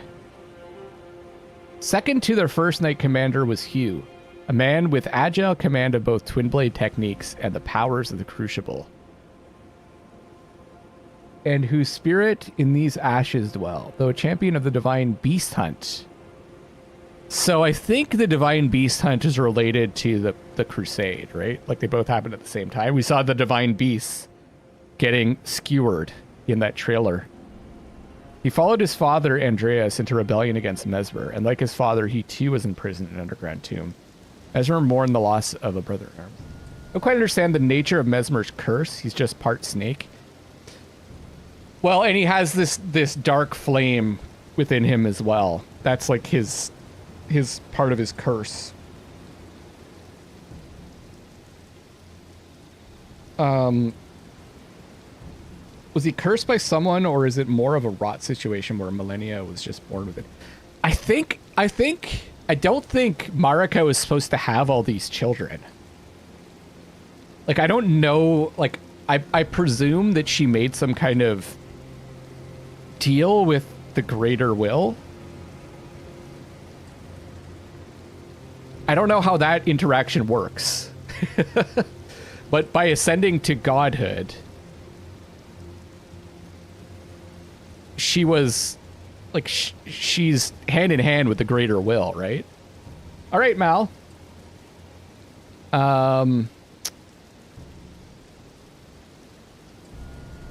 So maybe part of the deal was she wasn't supposed to have children or something, and she went against that.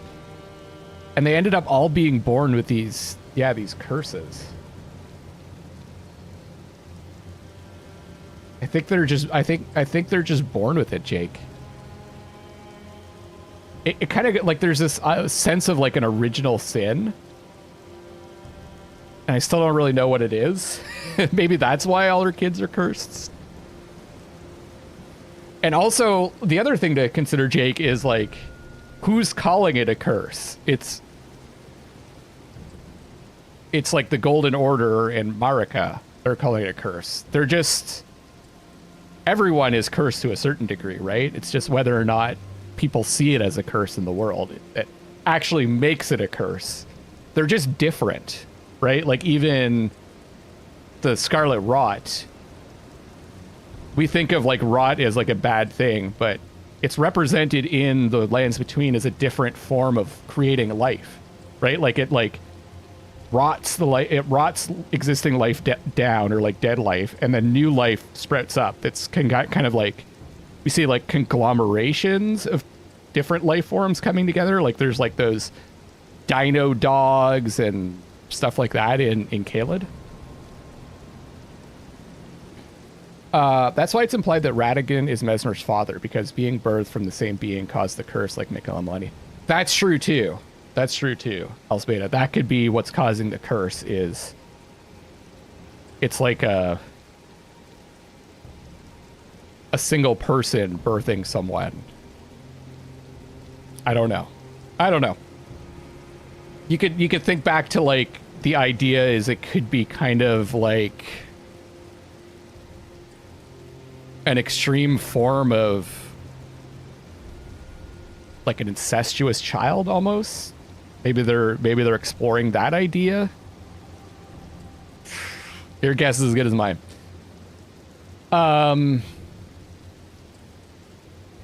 Where was I? Okay. From his mourning of Hugh, Messmer did really care about his soldiers, seeing them as brothers in arms rather than a disposable soldier. The winged serpent was their token creature, and of Messmer himself.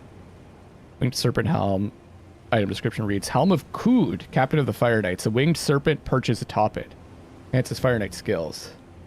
Yeah, there's some sense there.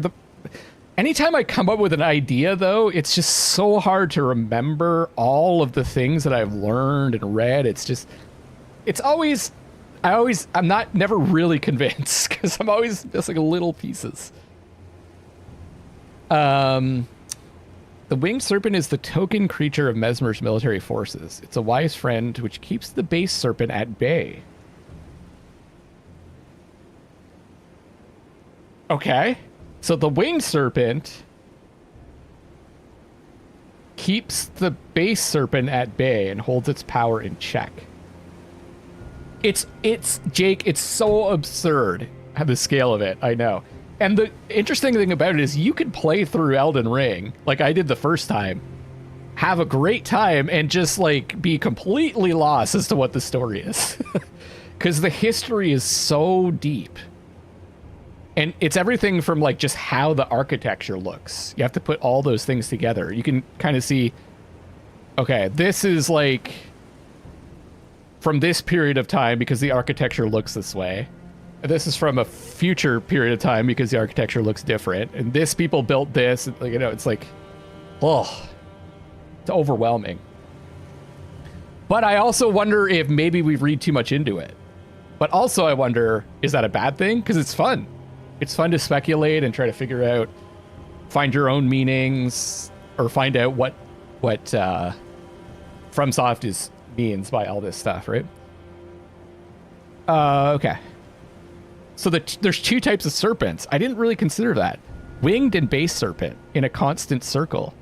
The winged one keeps the base serpent at bay and keeps his power in check. I did not notice that. There's also winged serpents in Dark Souls, right? Hold on.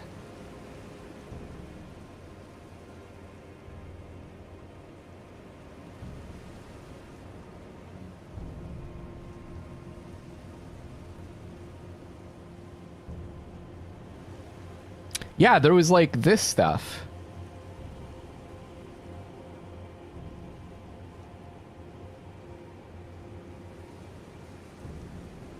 In Dark Souls 3. It's like primordial winged serpent.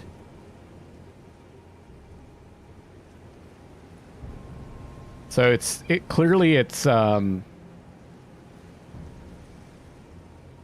symbolism that interests FromSoft.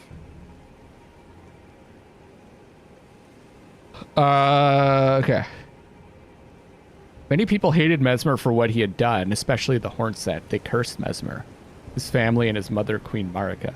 Despite being driven out, having his eye plucked out, and shunned down by his mother, Marika, cast from the first game.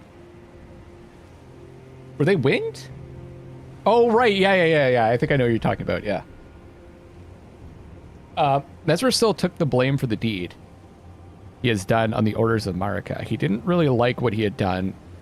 He even despised his own flames. I got that impression from the way he reacted. It's like he's reluctantly doing all these things because he loves his mother. And he's going to do what his mother says, but he hates himself for it. That he has this thing and this darkness inside him. But it's a dark flame. On his mother's wishes, Messmer made himself a symbol of fear, undertaking the cleansing crusade she desired. Direct thy maledictions, thine ire, and thy grief towards me alone. Messmer despised his own fire, time and time again. He hoped to rid himself of it, but ever did it burn. Then something unexpected happened for his soldiers. Marika stripped them of their graces. Then they understood that they were shunned.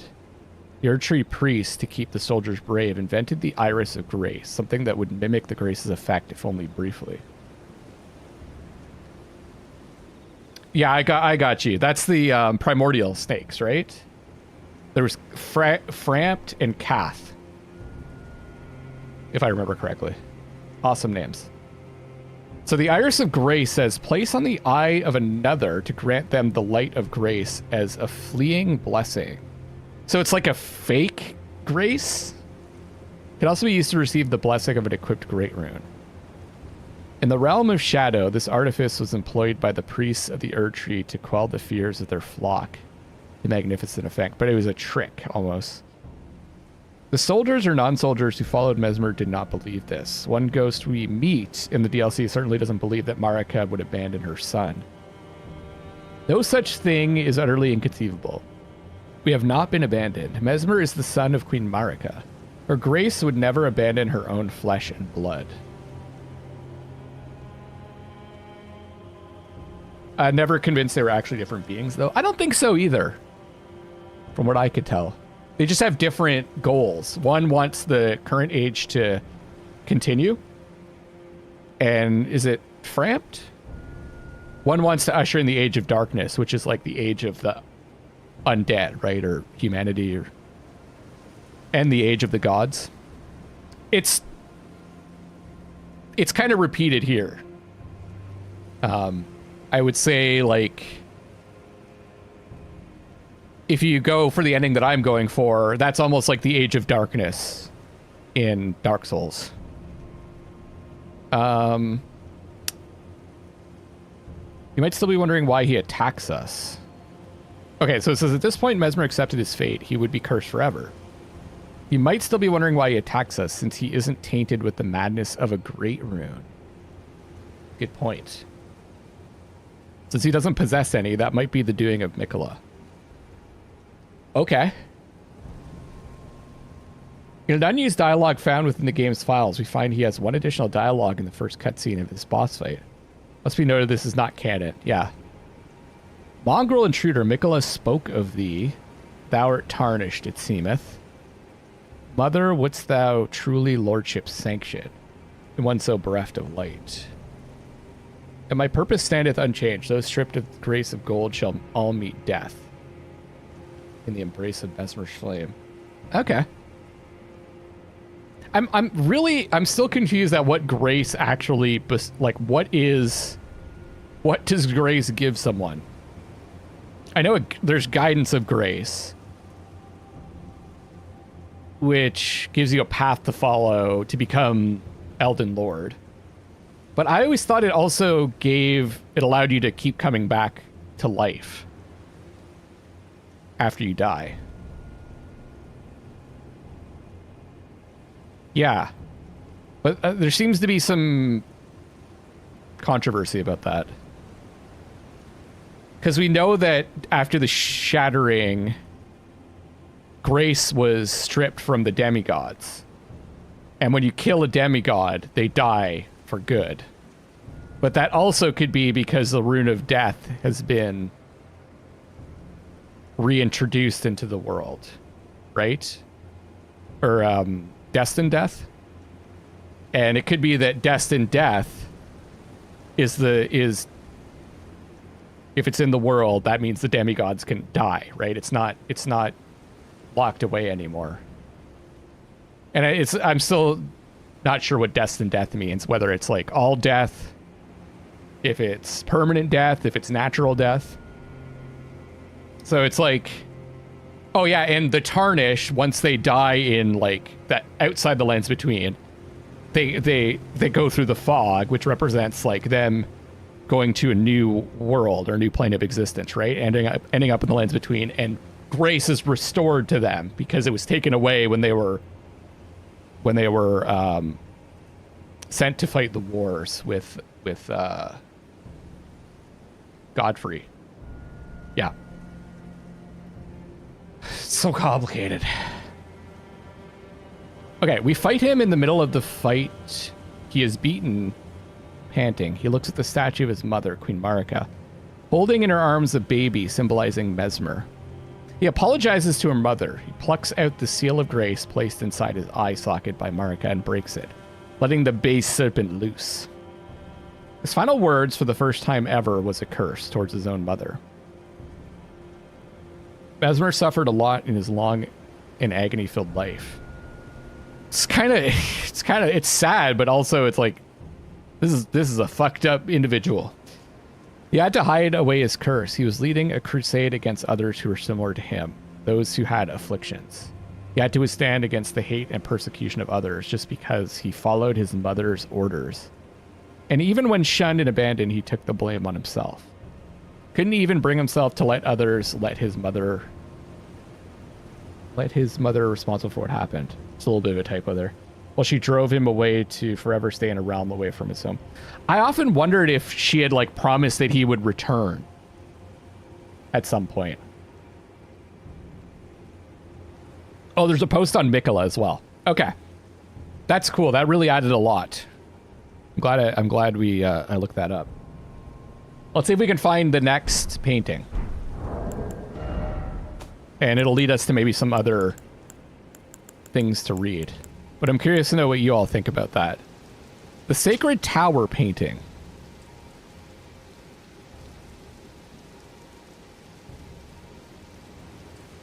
Okay. Location depicted. Well, it's got to be higher up, right?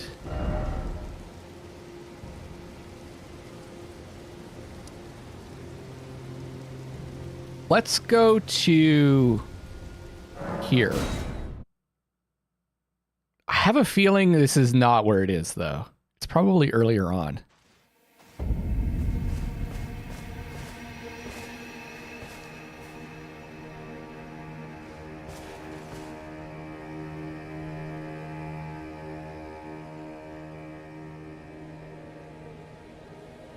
It's very interesting. I'm pretty sure the stars don't behave. Can you even see the stars in like this in the lands between? It's very different.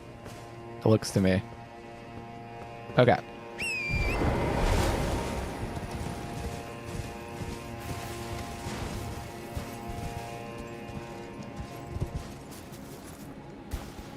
So.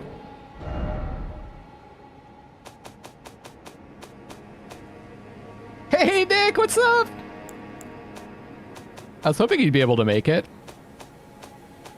There's so much. I just read about Messmer. Okay.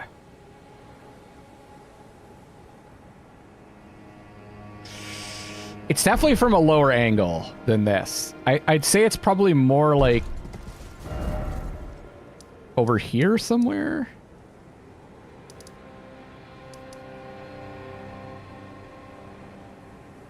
Let's go to Hyrule Cross. Oh yeah, Amir comments on the stars being darker. Ah, right. We were talking about like why some of Marika's children were born with curses. Could it be? And it seems to be the children between Marika and Radagon that are cursed, right? We were talking about Messmer and like what exactly his curse was and where he was kind of in the order of things. I guess he's a sister of Haida! Lands of Shadow are just a giant underground sea. Well, we were talking about that too. I was showing Haida. I was showing the thing that I think this whole world is based on. Let me show you guys again, and tell me what you think.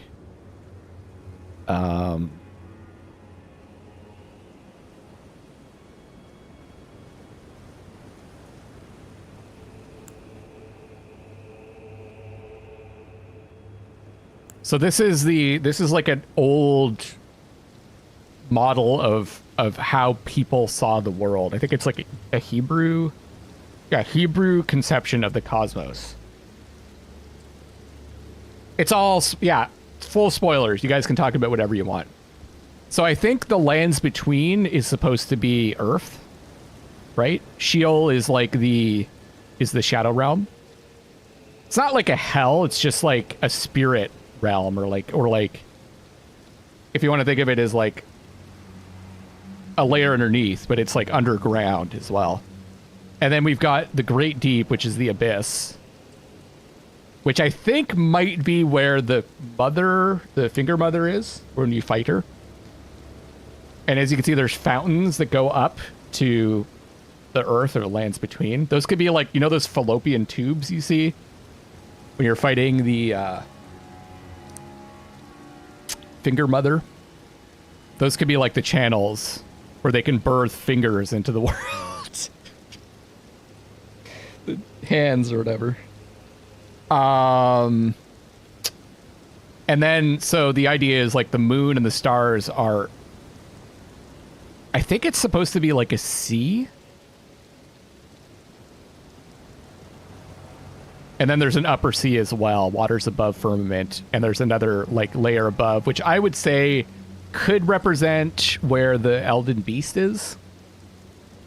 Because similarly to how I think the Divine Gateway is a gateway from the Shadow Realm to the Lands Between, going through the Erdtree could be a gateway from the Lands Between to like the next level of existence.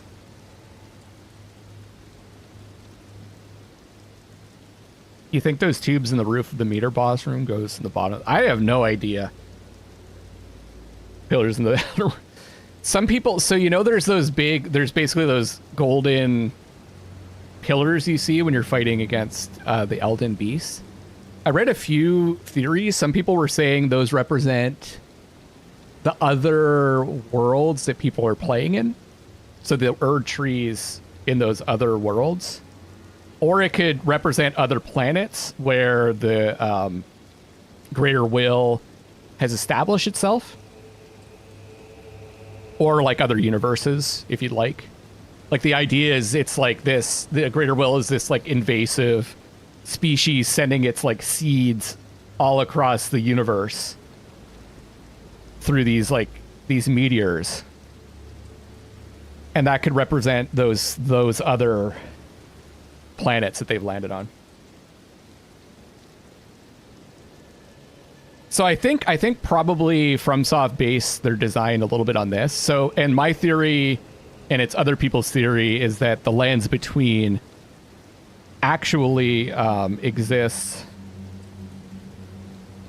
And I'll bring that other thing up that I brought up earlier.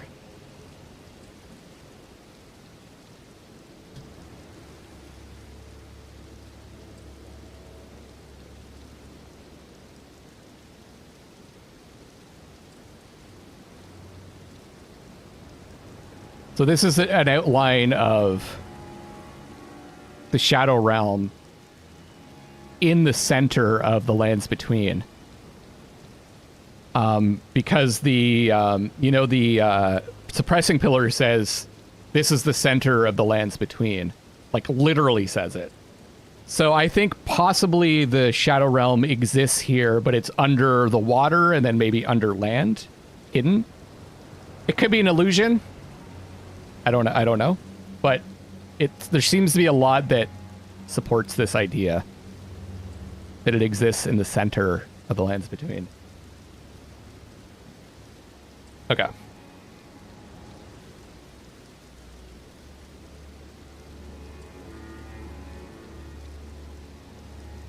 So combining those two ideas together, the firmament and that model along with how the map fits in, I think that kind of works.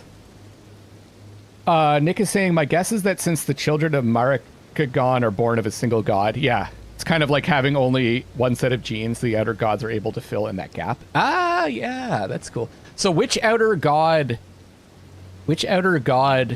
kind of invaded Messmer? Is it the Fell god? Or invaded? Filled in the gaps. We have to wait for the TV show. They're working on a TV show, aren't they? I think it could be cool. The problem is you have to spell everything out in a TV show or people won't watch. People will be like, it's boring.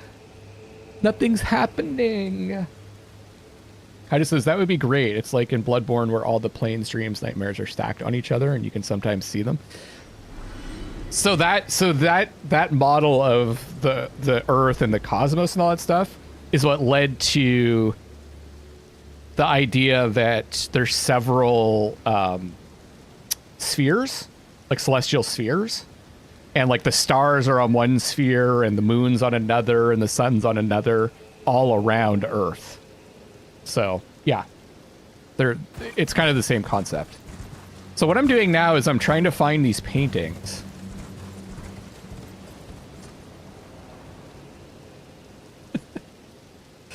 I was reading every once in a while because I'm really enjoying the House of Dragons show, and I think it's brilliantly written. There's tons of layers and subtlety, and it's the thing I love about this A Song of Ice and Fire, the original, the books that Game of Thrones is based on. And the show is like the opposite. It's like they spell everything out and they like show you everything, and it kind of started to get on my nerves. But House of Dragons is much better about being subtle. And I go and read some of the reviews from people, and they're like, nothing happens. And I'm like, what are you talking about? There's all kinds of stuff. You just have to think about it. You have to think about it. There's all kinds of stuff going on under the surface that you're just not noticing because you want action, you know? Hey, Javiera. The Tarnished will read out loud every single item they find. The audience, yeah. Okay. So I'm trying to find these paintings to inspire me to continue to explore the story. We've already talked about a bunch of stuff, but...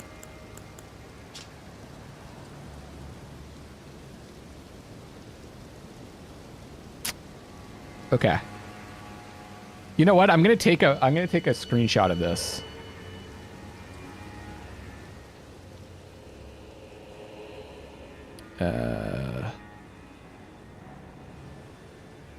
Oh, I don't need to take a screenshot. I can just look it up. Sacred Tower painting.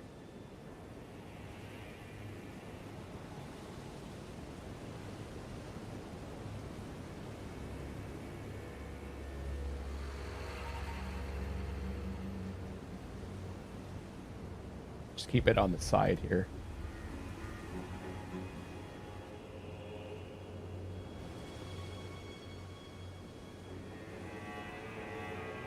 No, I haven't. I don't think I found any of the paintings, Ren. Say the best way to play this game is naked. Have you tried that? I haven't. I have to admit, I have not. I already found one of the paintings, Ren. Or I just did. So I would say this is not a bad angle.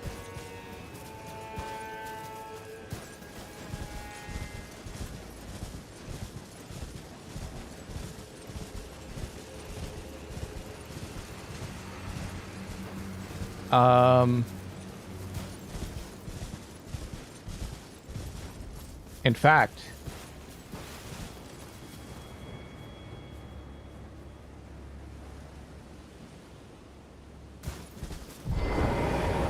this even looks pretty close to what I'm seeing.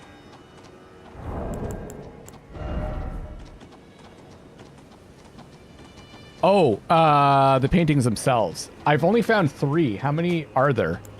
That's actually what I meant to lead off with. Is there anything, for those of you that watch the series, is there anything I missed that I need to find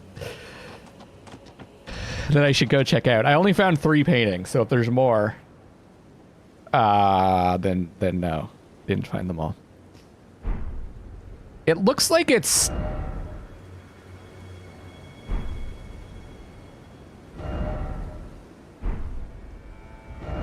further down, maybe? And maybe to the right?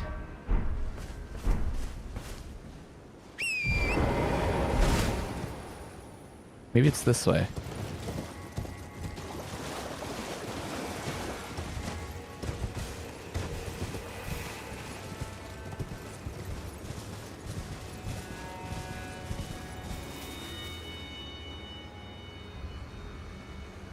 Yeah, I did that at the start, Haida.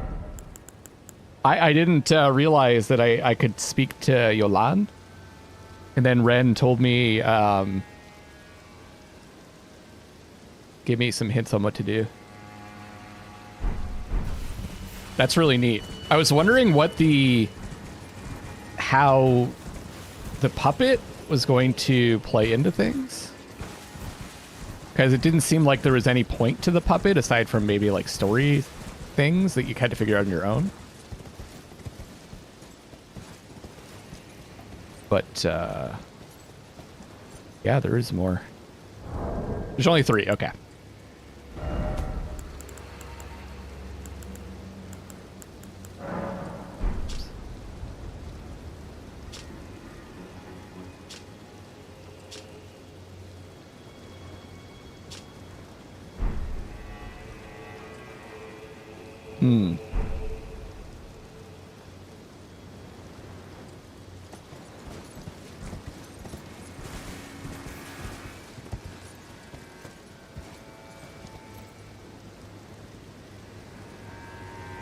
Did you figure out the big chalice that is locked behind Gaius? Figure it out? I would say was it there to collect the bounty that was coming from the scatter tree? Like the sap? Which I assume is...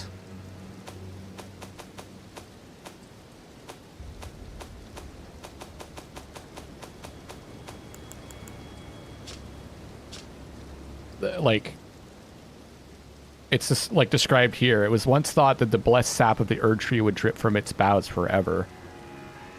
Age of Plenty swiftly came to a close, but there's still sap dripping from the shadow tree.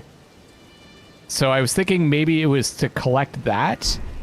I was also thinking that this is... Let's go over there. Some way to make a... Because it looks pretty similar to the Divine Gateway. Some kind of monument to that, or it's some way to try to communicate with the outer gods, because it forms a crux. Kind of like... If we read this... Staff of the Great Beyond. You see the top? It's like a crux. Or almost like, you know. It says staff fashioned from the tail finger of Meter, the mother of fingers. And the microcosm raised aloft over the crux they form. So it says the mother receives signs from the greater will from the beyond of the microcosm. So I was thinking it was they're trying to create like a crux to be able to communicate with the greater will. Shut up. There's a secret area?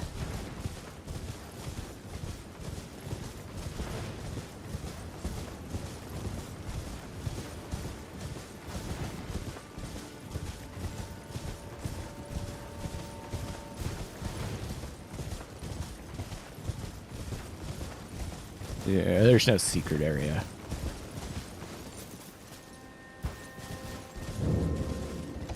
So what is this chalice?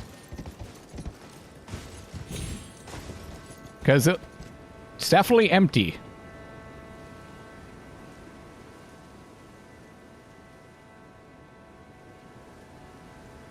I'm gonna look it up. Let's see what the internet says. The crux or lower arc of the Elden Ring symbolizes abundance. Gathering, falling dew. Okay. Haida, I do not believe you.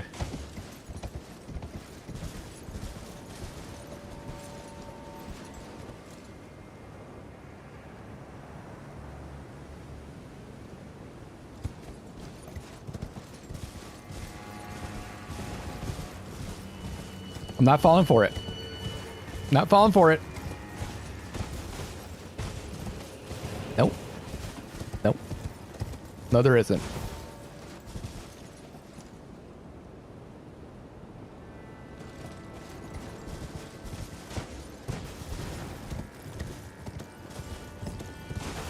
Watch. See? See? See? 0 fall damage, eh? Oh, God. Where is it? Oh, now he's saying I can send you a vid when I get home. The tall flowers facing away from the tree.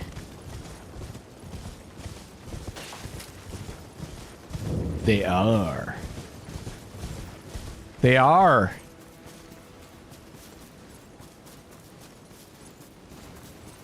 Oh. But these ones are oops. These ones are facing towards the tree. But those ones are dead. That's intriguing. Good eye. So what does it say? Flowers veiled in shadow and covered in impenetrable thorns are suffused with profound holiness, much akin to the scatter tree itself.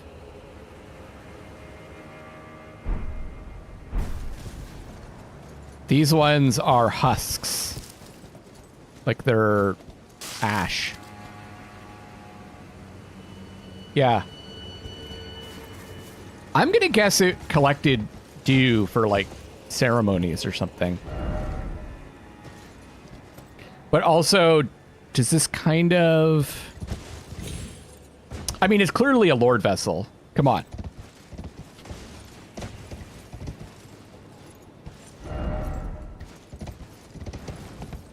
Actually, I don't think I went over to this side.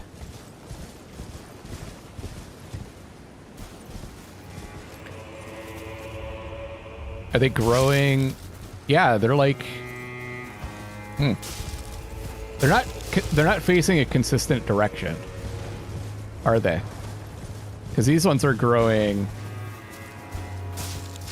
kind of towards the shadow tree. I guess they're all kind of pointing towards the middle. Hey, Vicky. You thought Marika was trying to destroy or counter the Greater Will because of the genocide by having powerful kids that could one day rule? It's really hard to figure out what the Greater Will is doing, what Marika is doing, what the fingers are doing.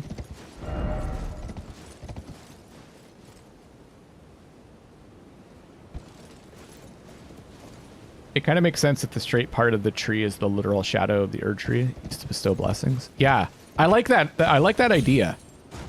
Because if you look at the tree, so there seems to be like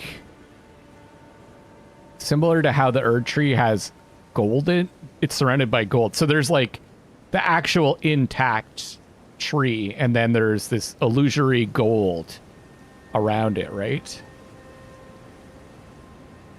This seems to be kind of the same, but with shadow.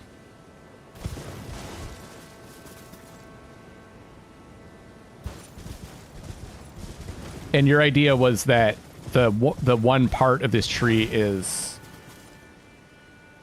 I'm not doing it, Haida. You have not convinced me.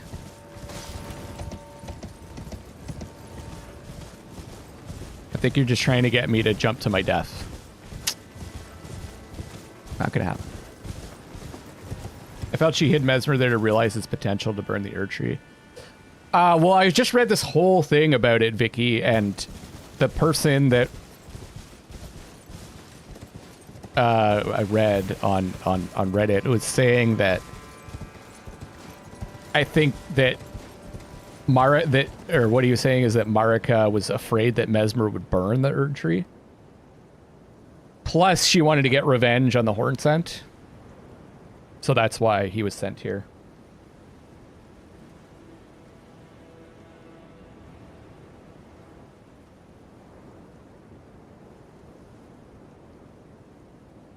Yeah, the part that's stripping sap. Maybe let's go to a different area. Hinterland Bridge. Hard to tell if it lines up with the chalice.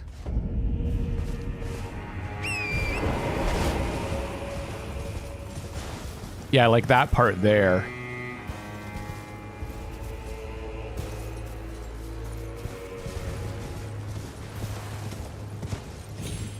Scatter Tree is colored very similar to Deathlight.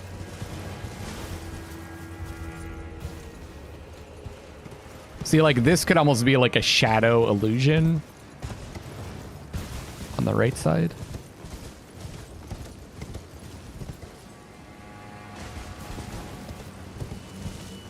Okay, is one of the paintings from over here?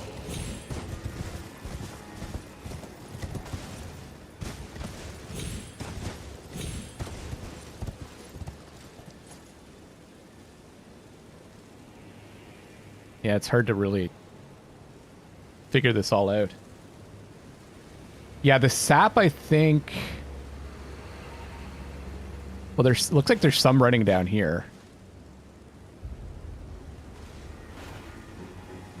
You can't really tell from this side where the sap's going. But it could have at one point been running down to there, right? And then something with the shattering stopped that. That's why it's empty.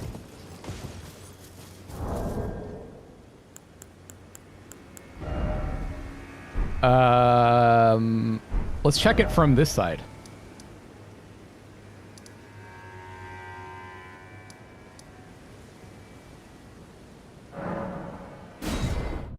Maybe we can get a better look at it from that side. Erdtree pulled it away.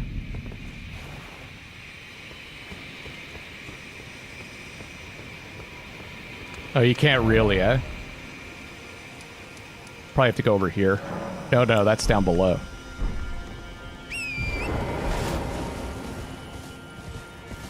Ah, this way maybe.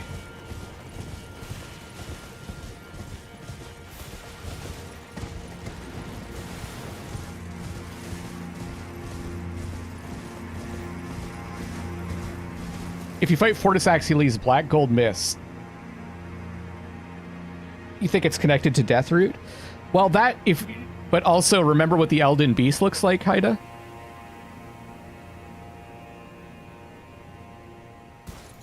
Where's that item description that talks about the, like, nature of the greater will? Like about the abyss and the light, the darkness and the light.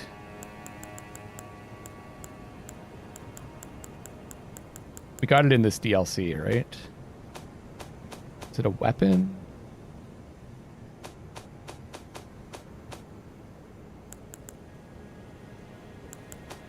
I want to say it was related to the meter stuff. Yeah, angry spirits.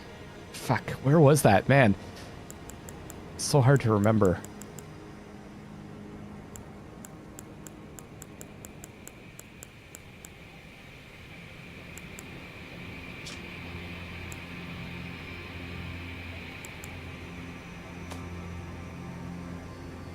Oh, I probably would have gotten it pretty recently, so maybe I can...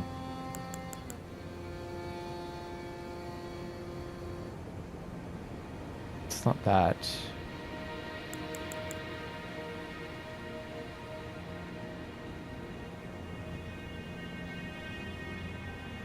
No, there was an item description talking about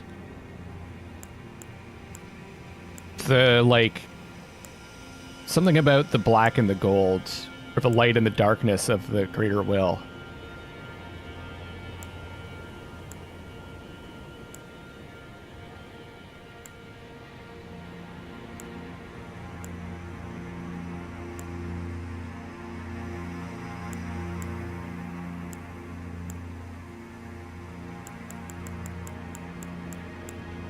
I think it might have been the one that also talked about that, like, a second meteor was sent to the lands between.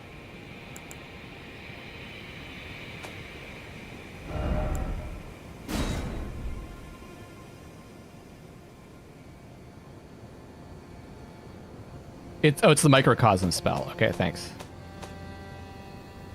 To me, the Elden Beast looks nothing alike that already exists, but it's a black creature, right? With gold kind of like veins going through it. Microcosm spell. Okay.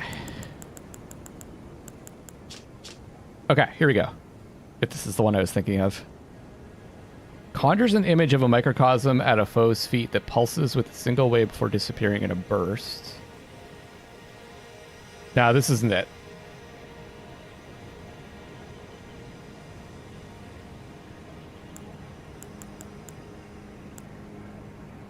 But here's your golden black again. I had an idea that possibly the Tree is actually coming from the roots of the Erdtree. Like, if you think about, like, the Erdtree has branches that go out and it goes to a single trunk, and then it spreads back out to roots. It's possible that if this is underneath, this whole area is underneath the lands between, that the roots then come together to create this intertwining shadow tree.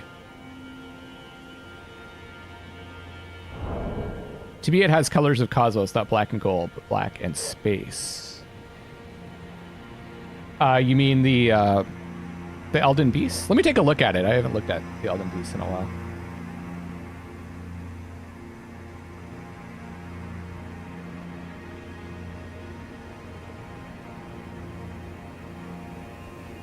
Yeah, and then it's got like kind of white stars in it, just judging by this. Yeah, I can see what you're saying. But it's mainly like the circulatory system looks gold to me.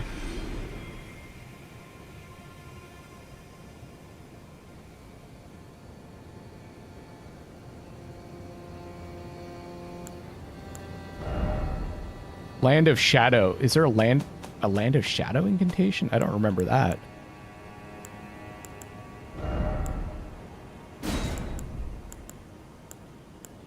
Maybe I didn't get that.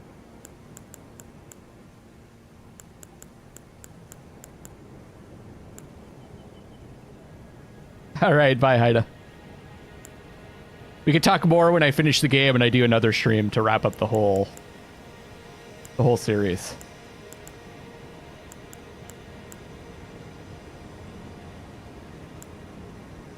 Wasn't there another staff that I got?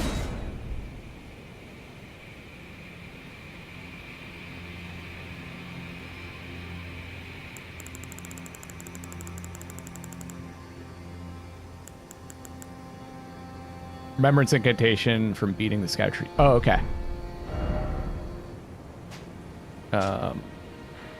Let's go check that out then. I don't know if I got that.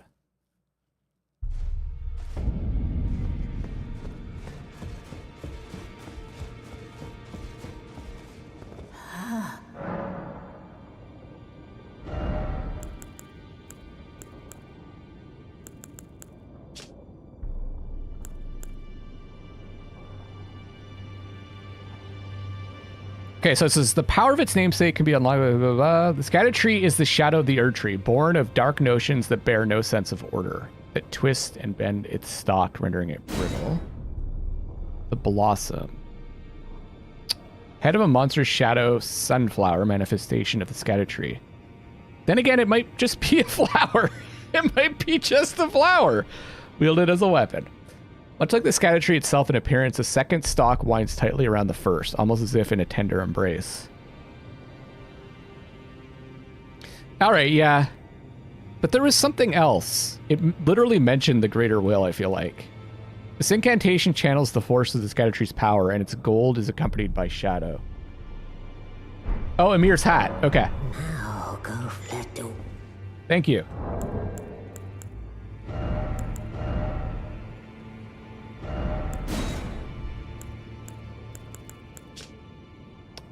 The circular design at the top represents the greater will and its lightless abyss, imparting increased intelligence and arcane to the wearer. Though Candomir instructed Rolana in the sorceress arts, he abandoned his allegiance to the moon. It was merely the closest of the celestial bodies, nothing more. Wasn't there more, though? Is there more? It's been so long.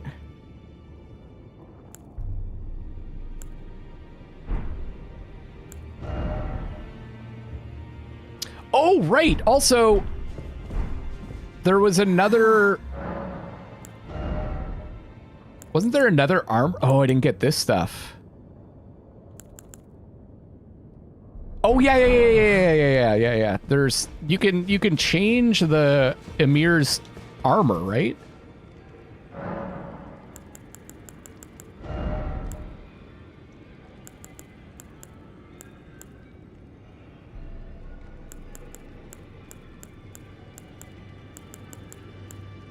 to make like fingers coming out of it or something like that.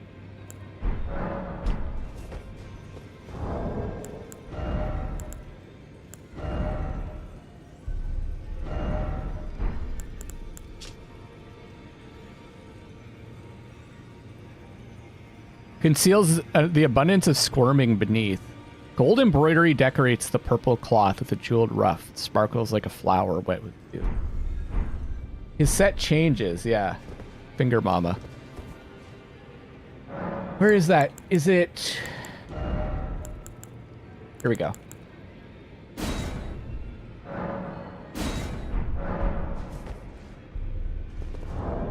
It's not going to change the description, though. Oh, it does? Yeah, the front is open, exposing the squirming fingers beneath. This robe is the image of his fervent desire having broken free, laying bare his gravest wish, and wearing it enhances finger sorceries. I will be the true mother, my fingers will grant us redemption. What is wrong with you? FromSoft.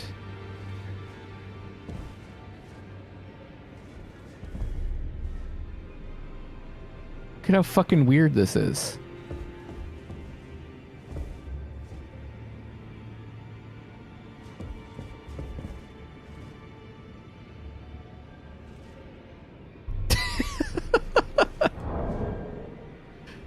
Okay, let me see if I can find what I'm looking for. Shadow on the Erdtree.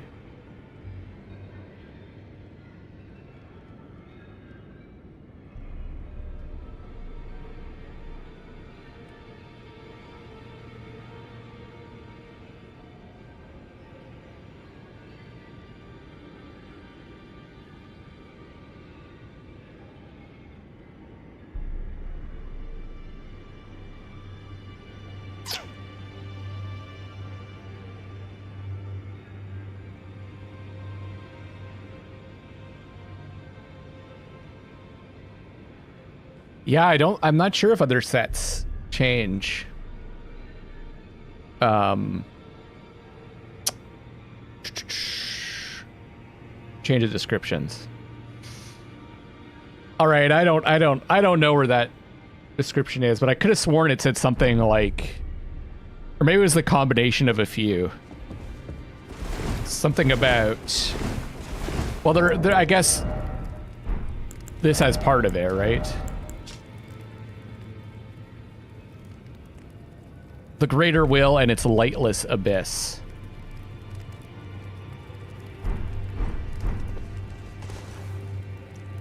Emir is probably why there's a bunch of finger creepers in Karya Manor. We used to think there had to be some connection to Rykard. Yeah, I think... Oh, I ran out of batteries. I think where I ended up on that was that something really bad happened, and that's what causes the finger creepers to appear. But... people didn't really seem to understand what it was that happened. Maybe like the betrayal. Marika's betrayal, or Radigan's betrayal of Renala. Okay, back to finding the paintings. Where was I?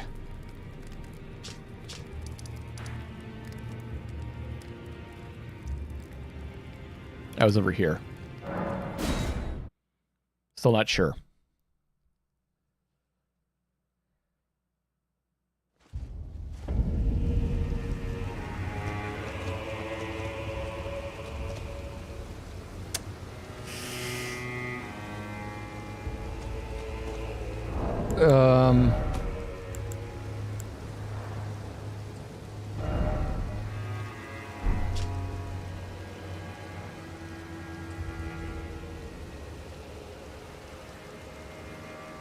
Could have become obsessed with finger to the betrayal. Where does Emir so Emir, where does he originate from?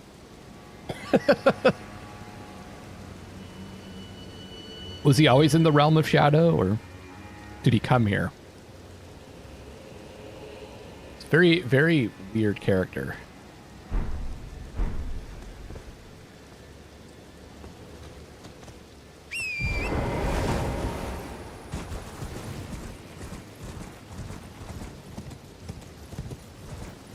He went to the academy, right?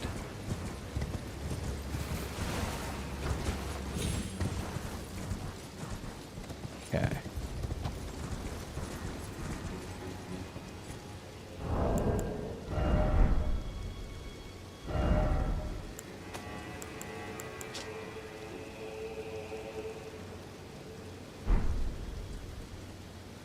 You think it's closer or further from here?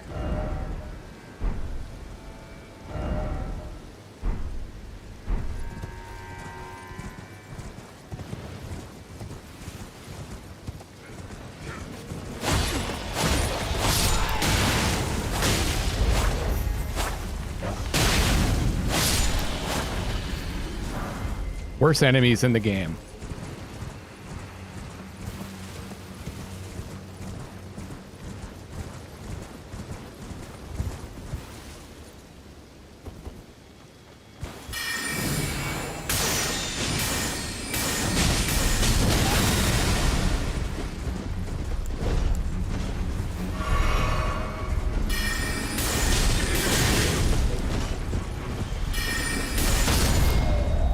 Gotcha.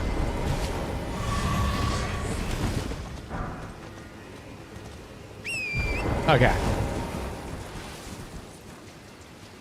We notably do not see any paintings of him there. Like, no one can even think about the Shadow Realm. Oh, yeah? You think it's just, like, impossible to even... It's like no one talks about it, too. I always just figured that was because it would have taken too much effort to integrate, like, all the stuff we see in the DLC into the main game. Because you could do it early on. But it could just be, that could be explained by it's totally suppressed. Like, no one can talk about it, think about it, reference it.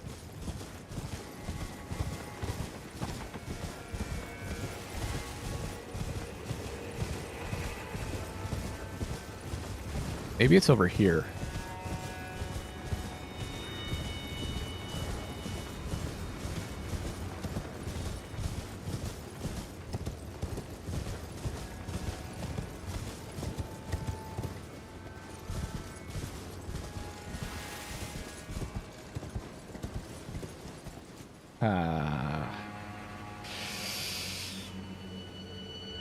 I feel like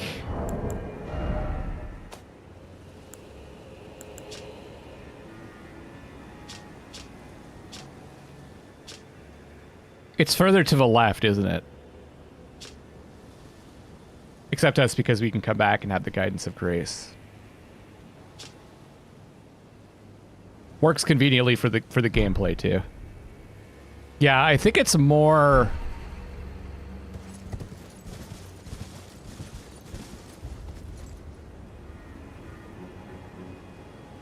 over that way.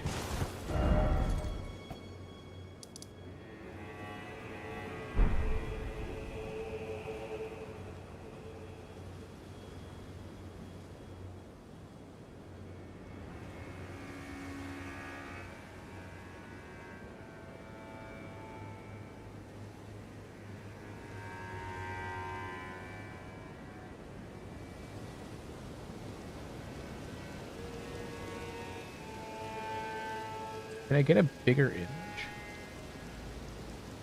Yeah, I was... Sometimes they come up with a gameplay idea and then they try to explain it in the story. Sometimes it's the opposite way around. They come up with a story concept and then they try to introduce gameplay. That fits with it.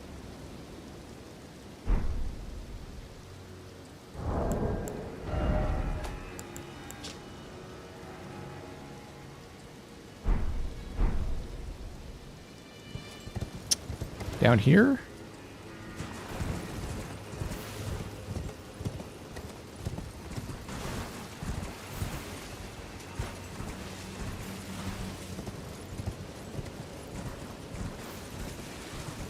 There's too many trees in the way here.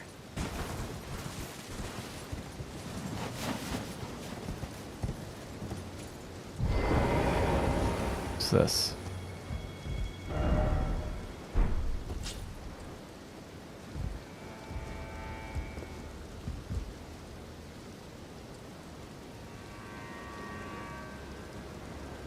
Look at all those hearts. Who's hearting? Thank you. Reeling over the finger rope. It's just fingers.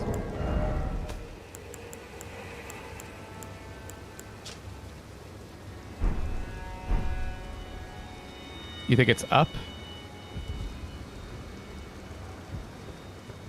Like up there?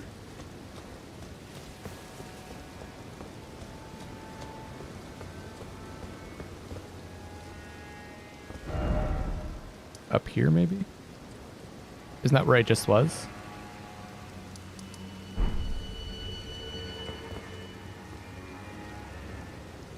What if it's over here?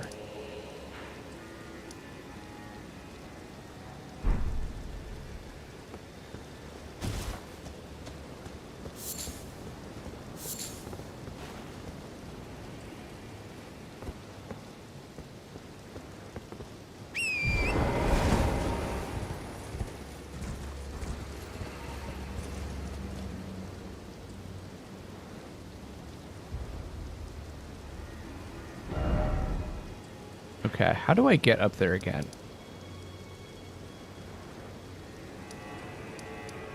It's like a way to jump up, right?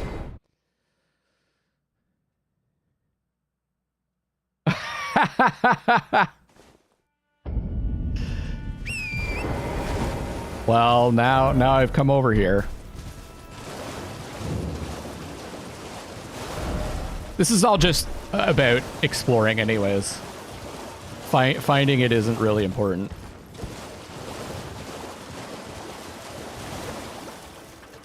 I mean, this is obviously way too low.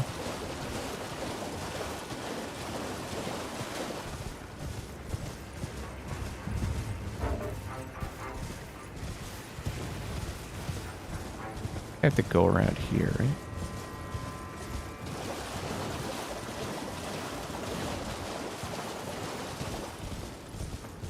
I think there's Spirit Springs.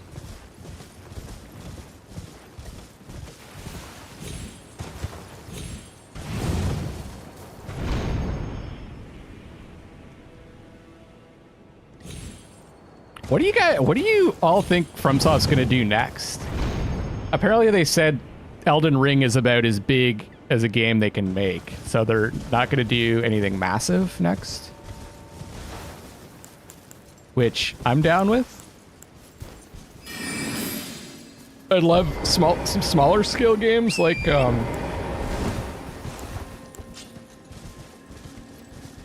Sekiro.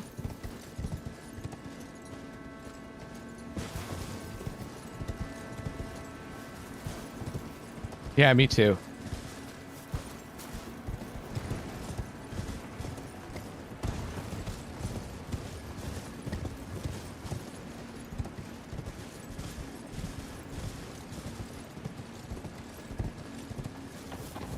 Seems too low.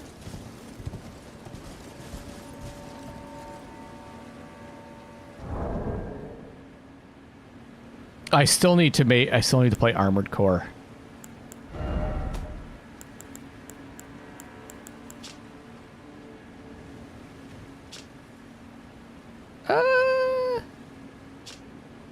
Yeah, I think we're too close here, right?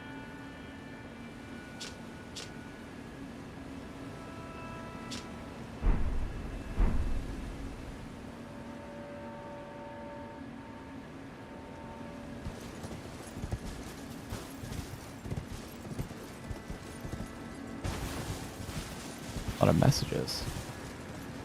Oh, no, there it is! Heck yeah!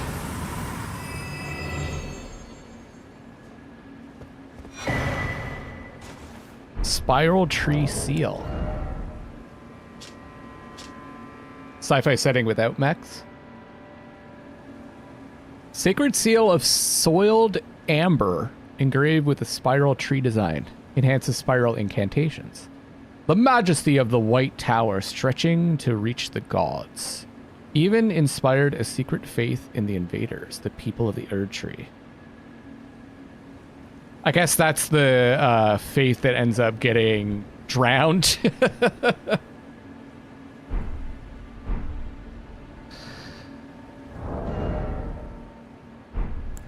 in the in Messmer's Citadel. Okay, that's Archdragon Peak. Okay.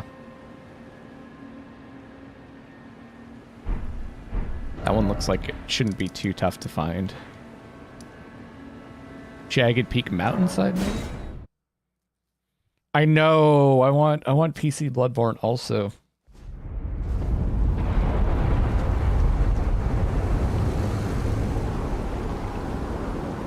I mean, you can't even fucking...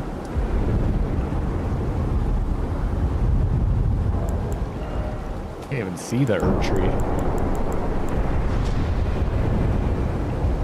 There's a breakthrough with PC Bloodborne emulator. Oh, do tell.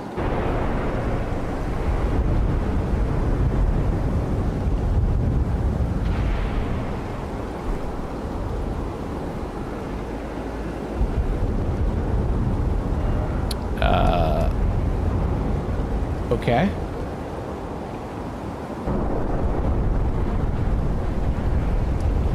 Let's start from here.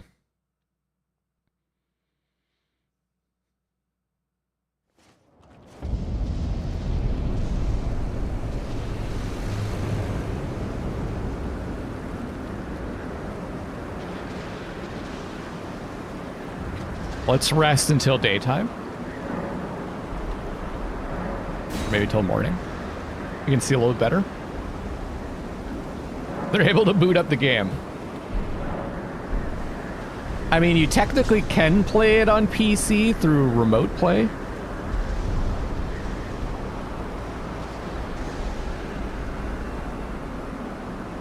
Kind of. Okay.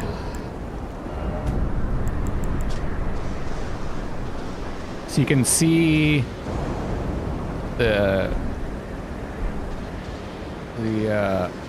it's actually, I think it's pretty close to here.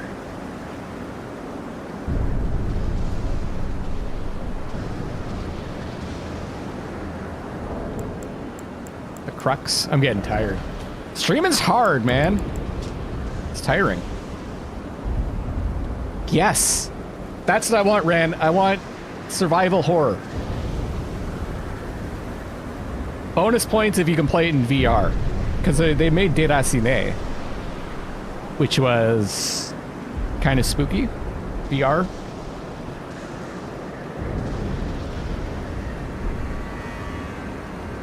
So it's got to be like... Can you go around here?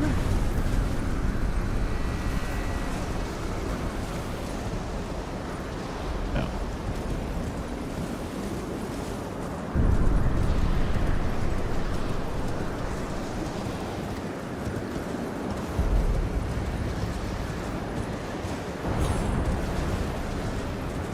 Over here?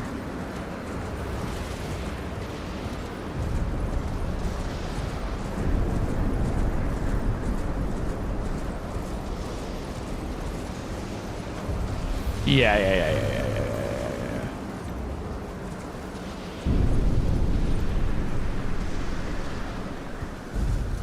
Man, that looks so cool.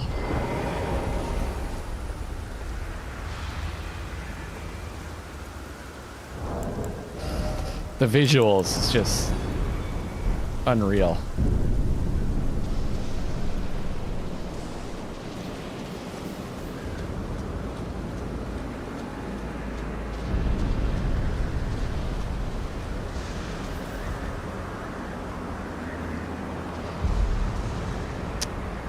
It's pretty hard to figure this out because of the storm.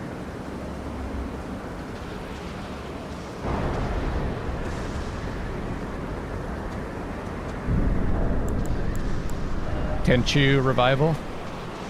Yeah, I think they tried to do that, right? And then it just ended up becoming Sekiro. I don't know if they'll be able to do that.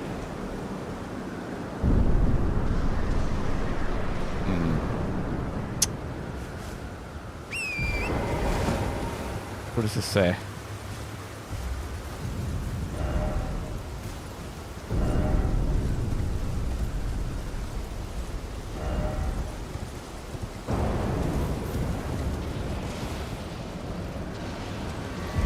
Hey, Vicky, welcome to the present. Forgot how, like, tiring streaming is, because I haven't been streaming as much.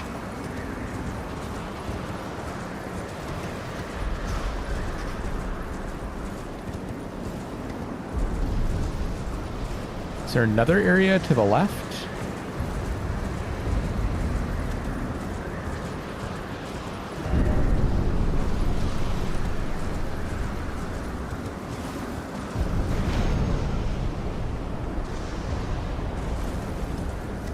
It's too high?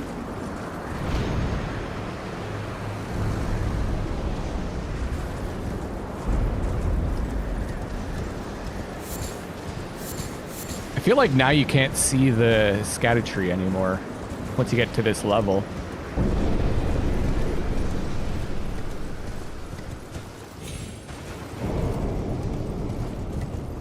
By the way, this has got to be the worst trap that From Software has ever come up with. Like, how could you get hit by that? I think they went a bit too far with making it really easy with this that rolling boulder. Sorry if you got caught by it. It seems pretty easy to avoid.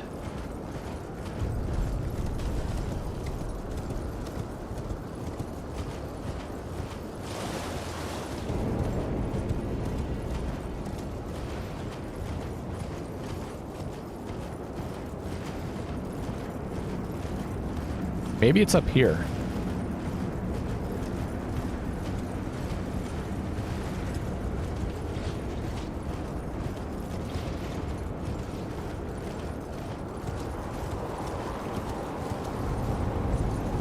But now the storm is too strong. Yeah, this is up.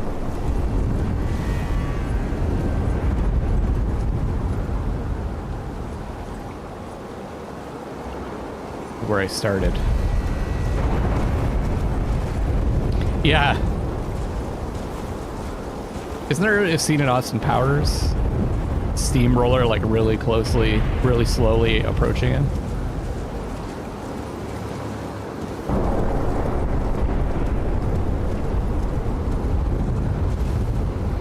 I think I found it!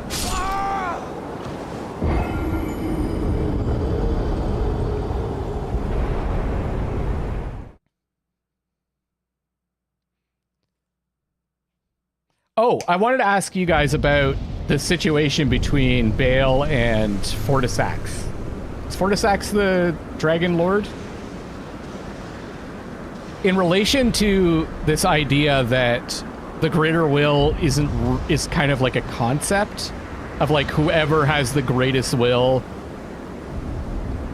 is like the god or rules the order of the time. Is it possible that because Bale and Fortisax kind of fought to a standstill? Placidusax. That's why the greater will could have abandoned Fortisax? Because he wasn't able to beat Bale, but also Bale wasn't able to beat him. So there was no greater will.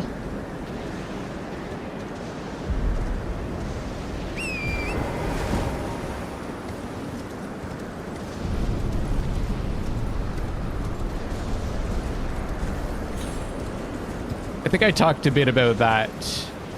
It's got to be over here during the playthrough, that idea.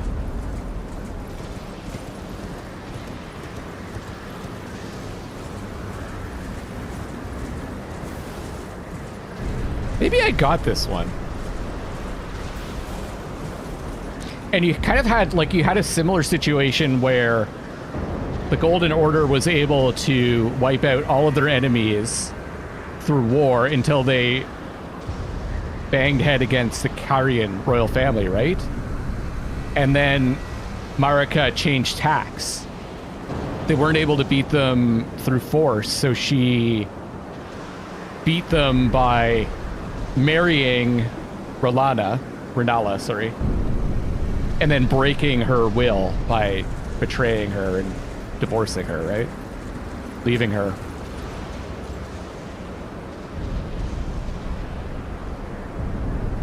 I thought the Erdtree brought the end to the dragons, though, since they fought in the capital.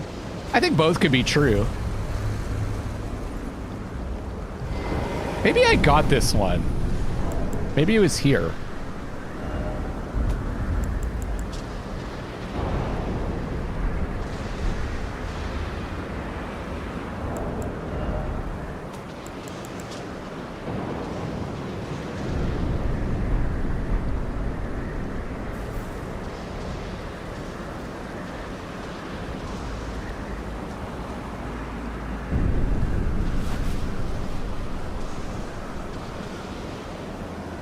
Really hard to make out.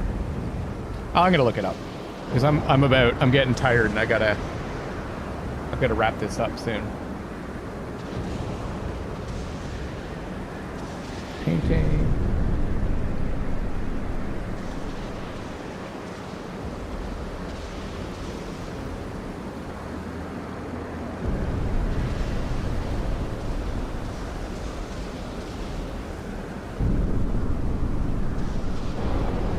Did I try jumping different ways from the nearby spirit spring?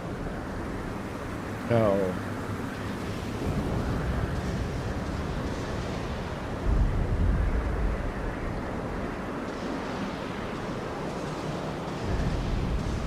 It's okay.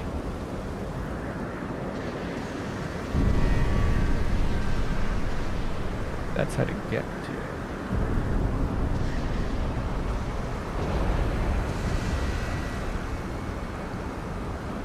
Oh. So it is, you do have to go to the mountain, the Jagged Peak mountainside site of grace. Oh, there's another spirit spring that you have to drop down to.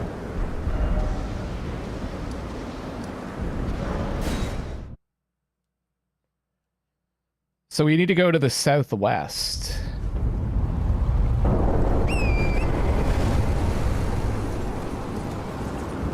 And then jump down at some point.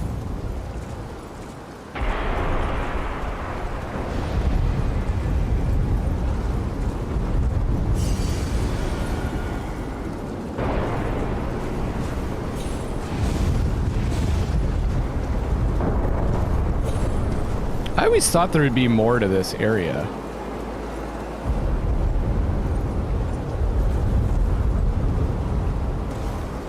Is this where it is?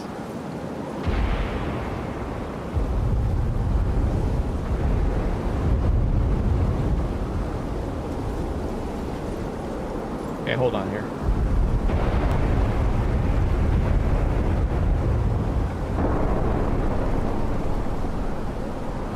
Carefully follow the mountainous path to the southwest where you'll reach another spirit spring at the top. Drop down to the southwest. Yeah, it was cool atmospheric wise, but like there's just a bunch of dragons, like kind of the similar fights, and then there wasn't much else. Kind of like the shaded forest. Too big. It's too big for what it has in it.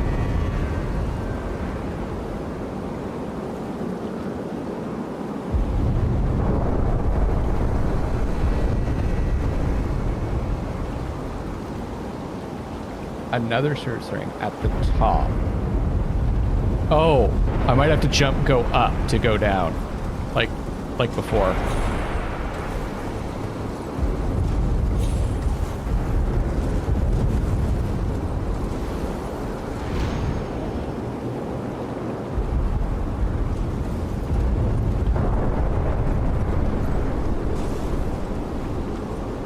Yeah, that whole like area that you find is cool in the jungle, forest, whatever. Not a jungle. Oh, is this it? Oh, this is it.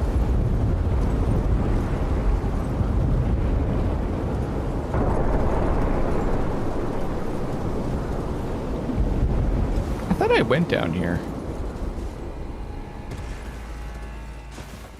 Aha! I did not. Here it is.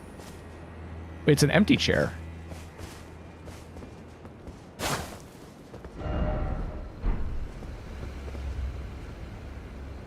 Oh, you have to look in the direction to get the spirit to appear.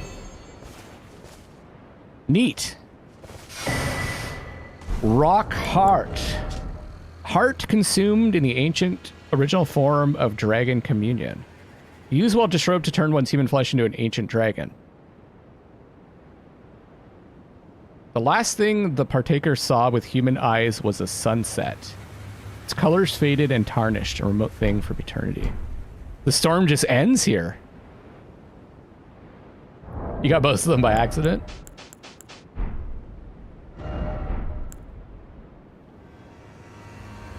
What's up with my hair? Why is my hair like gray? That's weird.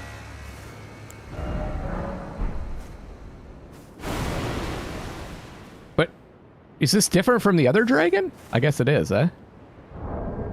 All right, I'm tired. I would like to talk more about the story. There's still so much that we haven't covered. Like, what's the actual ritual here?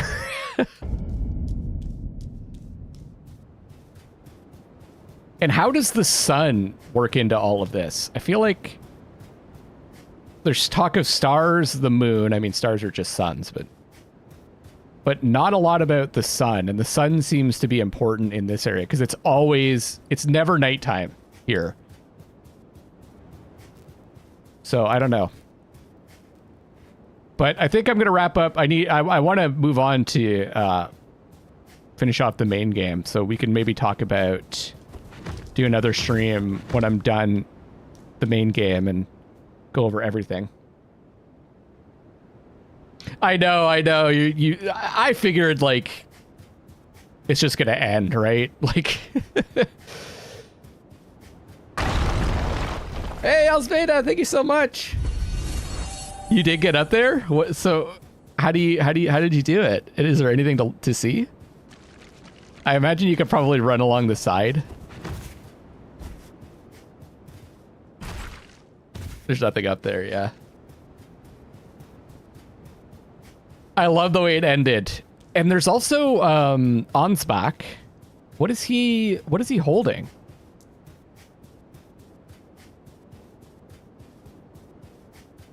Because his corpse is it still here?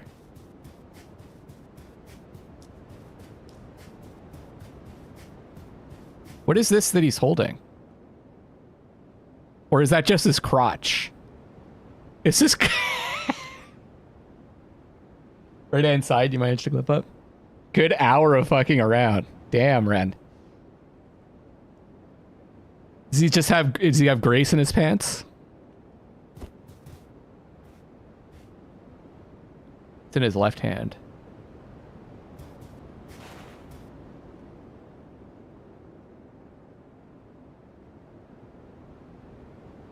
Incantation seal.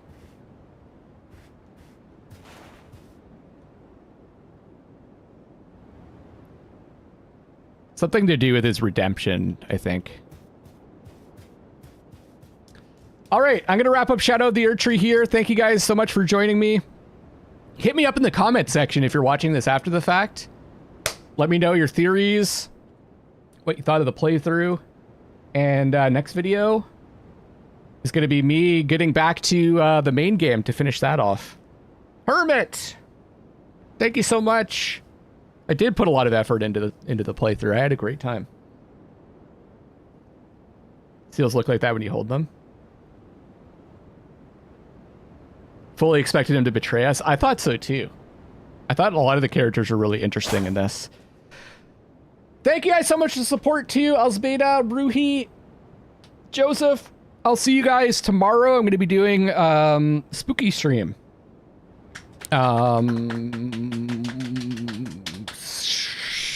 What's it called again?